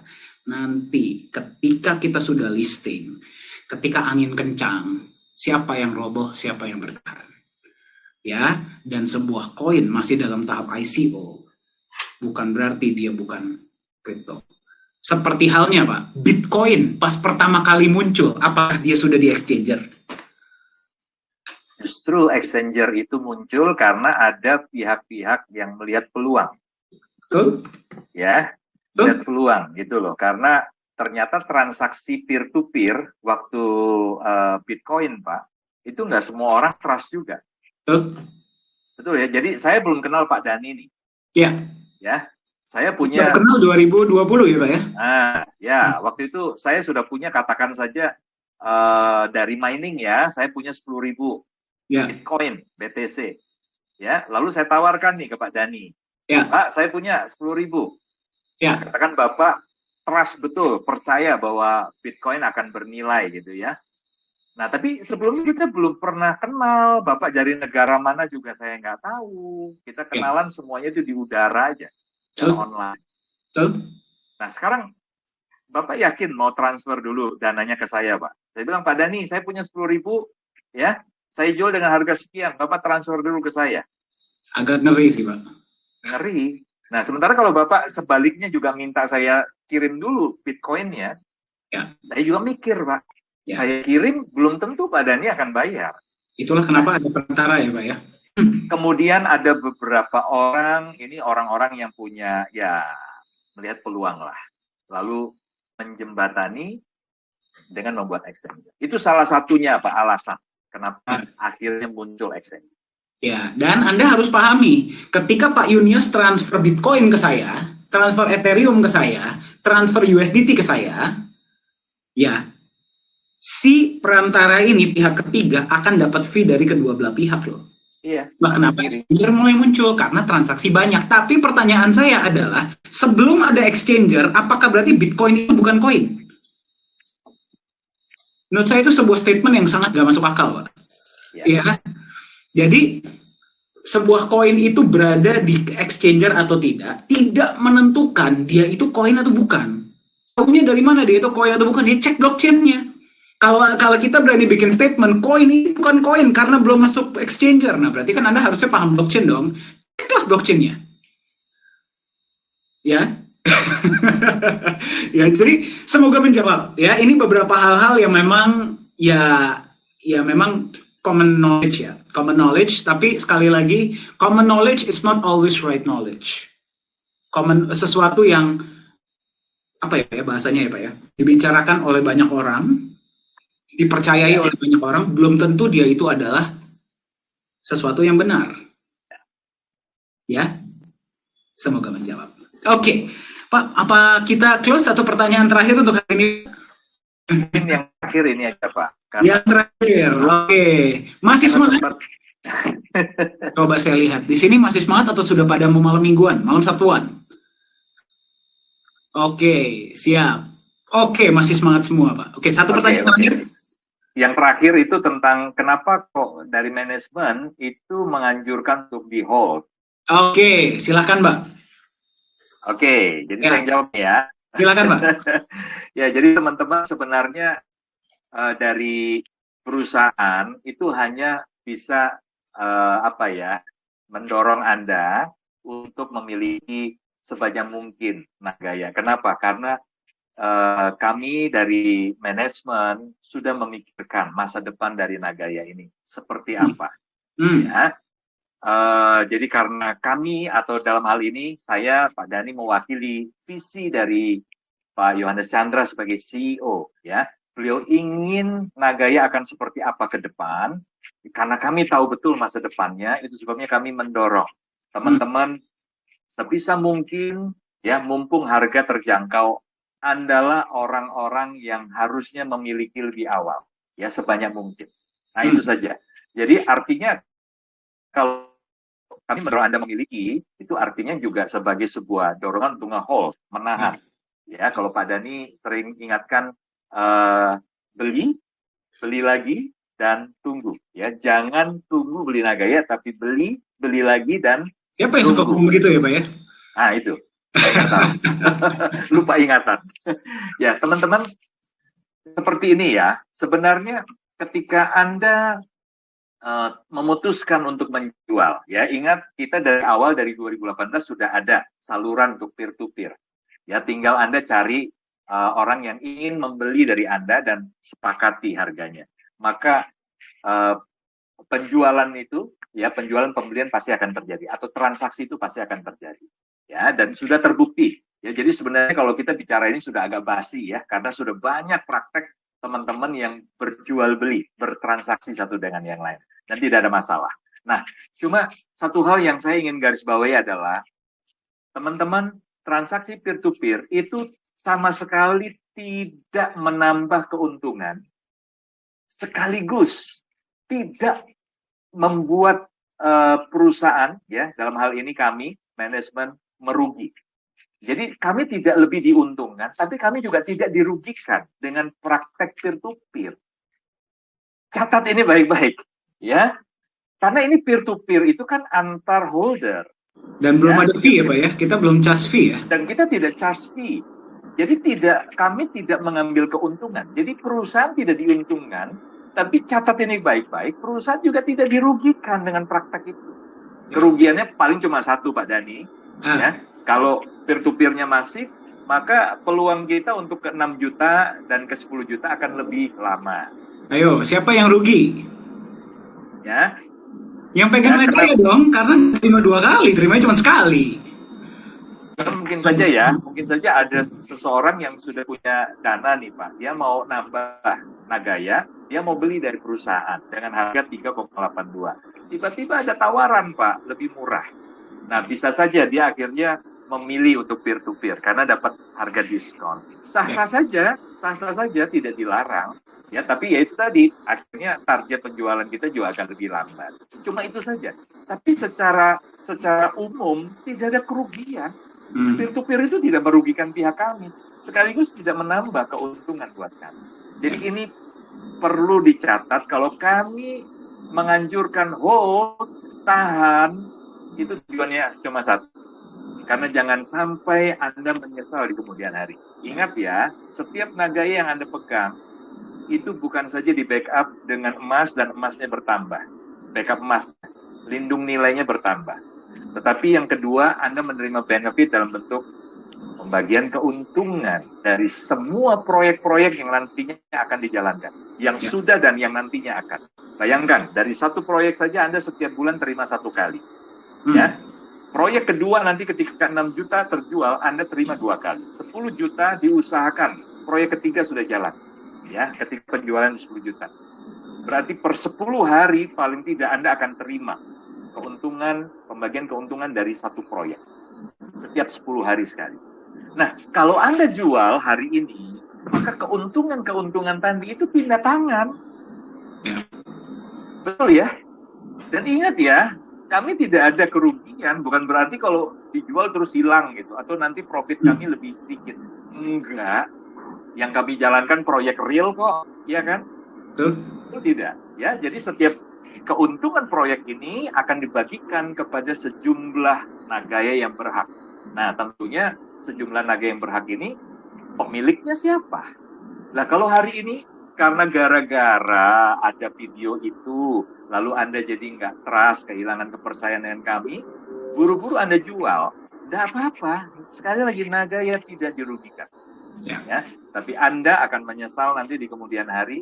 Kenapa? Karena benefit ketika sudah jauh lebih besar dari yang hari ini bisa diberikan oleh perusahaan, itu sudah pindah tangan. Ya, orang lain yang siap untuk serot hari ini, itulah yang akan menerima benefit maksimal. Ya, jadi mungkin itu Pak yang saya bisa sampaikan terkait dengan permasalahan kenapa kok kita mendorong orang-orang untuk hold. Ya, mungkin Pak Dhani silakan kalau ada mau tambahkan. Setuju banget ya. Sepertinya sudah sangat clear. Saya tambahkan sedikit saja ya. Kenapa kita dorong Anda untuk hold? Sekali lagi, Pak Yunias benar. Kita care sama Anda. Kita peduli sama Anda. Sekarang gini loh. Kalau saya sebagai manajemen nih ya, saya tahu saya punya satu aset. Saya lagi ngomong sama Anda yang sedang mendengarkan saya ya. Saya punya satu aset yang saya tahu ke depannya, dan saya yakinnya, karena saya sudah lihat dari dalam manajemen. Pak Yunias pun sudah melihat. Kita sudah tahu rencana apa yang Nagaya miliki untuk 5, 10, 20, 50 tahun ke depan, walaupun belum semua ya, karena nggak mungkin semua juga di-share ke kita. Tapi yang paling penting adalah kita tahu visi, integritas, kejujuran, kerja keras dari Pak CEO kita. Jadi kita tahu kita tuh berada di sebuah perusahaan yang tepat. Ya, dan kita bukan cuman ngomong seperti ini hanya gara-gara kita di manajemen ya, tapi kita tahu gara-gara kita juga melihat pola Bapak Ibu. 4 tahun terakhir, semua yang beliau ucapkan terjadi. Semua yang beliau katakan saya mau lakukan terjadi. Ya, bukan gara-gara beliau ini punya special powers, bukan. Ini adalah yang namanya integritas. Ngomong sesuatu kejadian. Beliau tidak omong banyak bicara, tidak banyak buat janji, tapi sekalinya buat janji kejadian. Beda ya, janji sama target ya. Apapun yang beliau ucapkan, saya mau lakukan untuk holder Nagaya terjadi. Nah, jadi kenapa kita dorong para holder untuk hold? Karena saya peduli sama Anda. Saya tahu banyak dari Anda yang pernah punya pengalaman kurang baik sebelumnya. Saya tahu Anda yang sedang mendengarkan saya, ya, ini pasti punya impian. Bukan cuma untuk Anda, tapi untuk anak Anda, orang tua Anda, orang-orang yang Anda sayangi. Dan saya punya nih, istilah gini loh, saya ngelihat seseorang yang lagi sakit. Ya, saya punya obatnya. Masa iya sih saya simpan untuk diri saya sendiri? Saya sangat serakah dong. Ya, kalau saya punya obat untuk sebuah penyakit dan orangnya depan saya ini lagi kesakitan dan butuh obat ini, Pak. Masa iya sih saya nggak kasih? Iya nggak? Kita manusia kok. Ya ujung-ujungnya kita mau membantu satu sama lain. Pasti saya akan kasih lah. Karena saya percaya dan yakin bahwa Nagaya ini bisa menjadi solusi untuk Anda, untuk kesejahteraan Anda di masa depan. Karena saya tahu ke depannya Nagaya ini akan kemana. Saya push Anda untuk hold. Tapi apakah berarti perusahaan akan dirugikan seperti yang tadi Pak Yuni sampaikan kalau Anda nggak hold? Tidak. Saya kasih contoh ya. Anda mau hold, Anda mau nggak hold, sebenarnya nggak ada urusan kita. Ya, sebentar, saya lihat. Wah, saya dengar suara Pak Yohanes, Pak, udah datang ke kantor. Panjang umur. Oke. Ya, ini Nagaya dashboard ya. Kalau Anda masuk ke transparansi data, kita masuk ke P&L report. Oke. Anda lihat data ini. Ya, 60 dan 40%. Ya. 60-40%. Di sini ada yang namanya eligible Nagaya. Anda lihat? Ya. Mau angka ini naik, mau angka ini turun. Sorry, tulisan saya berantakan ya. Saya tadinya seperti saya sampaikan, saya tadi mau jadi dokter. Cuma nggak kejadian. Jadi saya cuma ngambil tulisannya aja. Ya. 60%, 60% ini tetap dibagikan nggak? Tetap tidak akan berubah. Mau ini angka 4.600.000, mau ini angka 40 juta, mau ini angka 1 juta. 60% ini akan turun tiap bulan selama ada proyek profit. Bayangkan, ini cuma dari satu proyek. Kalau nanti kita ada 2 proyek, bukan kalau, ketika kita ada 3 proyek, 4 proyek, 5 proyek. Mau Nagaya berapapun yang terima, tetap 60% ini turun toh. Perusahaan rugi nggak? Misalkan nih, bulan ini yang menerima 37 juta koin. Bulan depan tiba-tiba jadi 34 juta. Gara-gara 3 jutanya pindah kemana? Exchanger, gara-gara mau diperjualbelikan. Mau di wallet. Kita rugi nggak? Enggak. Yang diuntungkan malah holder. Yang diuntungkan holder lain. Holder lain justru berdoa. Ayolah, Nagayanya lebih sedikit lah yang bersirkulasi, yang ada di wallet. Agar yang ada ini menerimanya lebih besar. Ya. Nah, sekarang pertanyaan saya. Kalau Anda hari ini beli Nagaya, misalkan di harga hari ini, di harga 3,8. Anda jual di harga $30. Sudah untung banget ya. Untung banget ya. Walaupun saya bersyukur Anda sudah mendapatkan benefit segitu besar. Habis 1 tahun Nagaya jadi $100. Siapa yang menyesal? Siapa yang menyesal? Saya? Enggak, saya nggak akan jual Nagaya saya. Pak Yunias? Nggak akan. Yang rugi siapa? Anda. Keluarga Anda. Yang tadinya Anda bisa jalan-jalannya ke Paris, atau ke Amerika, atau keliling dunia sekalian naik cruise. Ini jalan-jalannya misalkan cuma ke Bali. Ya sebenarnya kalau Anda happy dengan itu ya silahkan. Ya. Nah, tapi jadi kenapa manajemen ini sangat nge-push untuk Anda sebagai holder itu hold? Gara-gara kita tahu Nagaya ini bisa jadi apa ke depannya. Dan kita nggak mau Anda menyesal. Tapi setelah kita sudah sampaikan semua ini, Anda sudah melihat integritas kami, sudah melihat hati kami, Anda masih mau jual, ya itu terserah masing-masing. Itulah kenapa ada fitur peer-to-peer. Ya, kalau kita maunya Anda cuma nge-hold doang, karena memang kita cuma ngomong doang, peer-to-peer nggak mungkin kita aktifkan dong. Betul nggak? Peer-to-peer ada kok. Ya itu terserah Anda. Ya terserah masing-masing, semua orang punya hak ini aset Anda kok. Ya, jadi kenapa kita push untuk Anda hold? Karena kita sayang sama Anda. Kita peduli sama Anda. Kita mau Anda sejahtera dan kita mau Anda cerdas. Paham ya? Jadi tolong disampaikan ya pesan ini kepada yang bertanya. Semoga menjawab. Pesan ini langsung datang dari Pak Dani dan Pak Yunias. Oke? Oke. Mantap. Pak, masih ada Pak pertanyaan lain Pak? Udah Pak. Cukup banyak ya Pak. Kita udah lewat nih, udah lewat 39 menit. Tapi yang luar biasa masih ada 109 loh Pak. Luar biasa. Luar biasa. Terus saya mau lihat tangannya yang masih semangat siapa saja? Masih Pak, saya bahkan dapat pesan Pak Dani sampai pagi pun nggak masalah katanya. Jangan, saya mau nonton bola abis ini ya. Bercanda. Saya juga kasihan, Anda juga butuh istirahat ya. Tapi jangan khawatir, kita akan adakan sesi ini secara rutin ya Pak Yunias ya. Ya. Rencananya setiap hari Jumat kita akan bahas hal-hal baru. Ya kalau nggak kita FAQ, kalau nggak kita berbicara tentang topik-topik yang sedang hangat di dunia kripto atau di dunia keuangan ya. Kita pokoknya mau mencerdaskan Anda dan mensejahterakan Anda.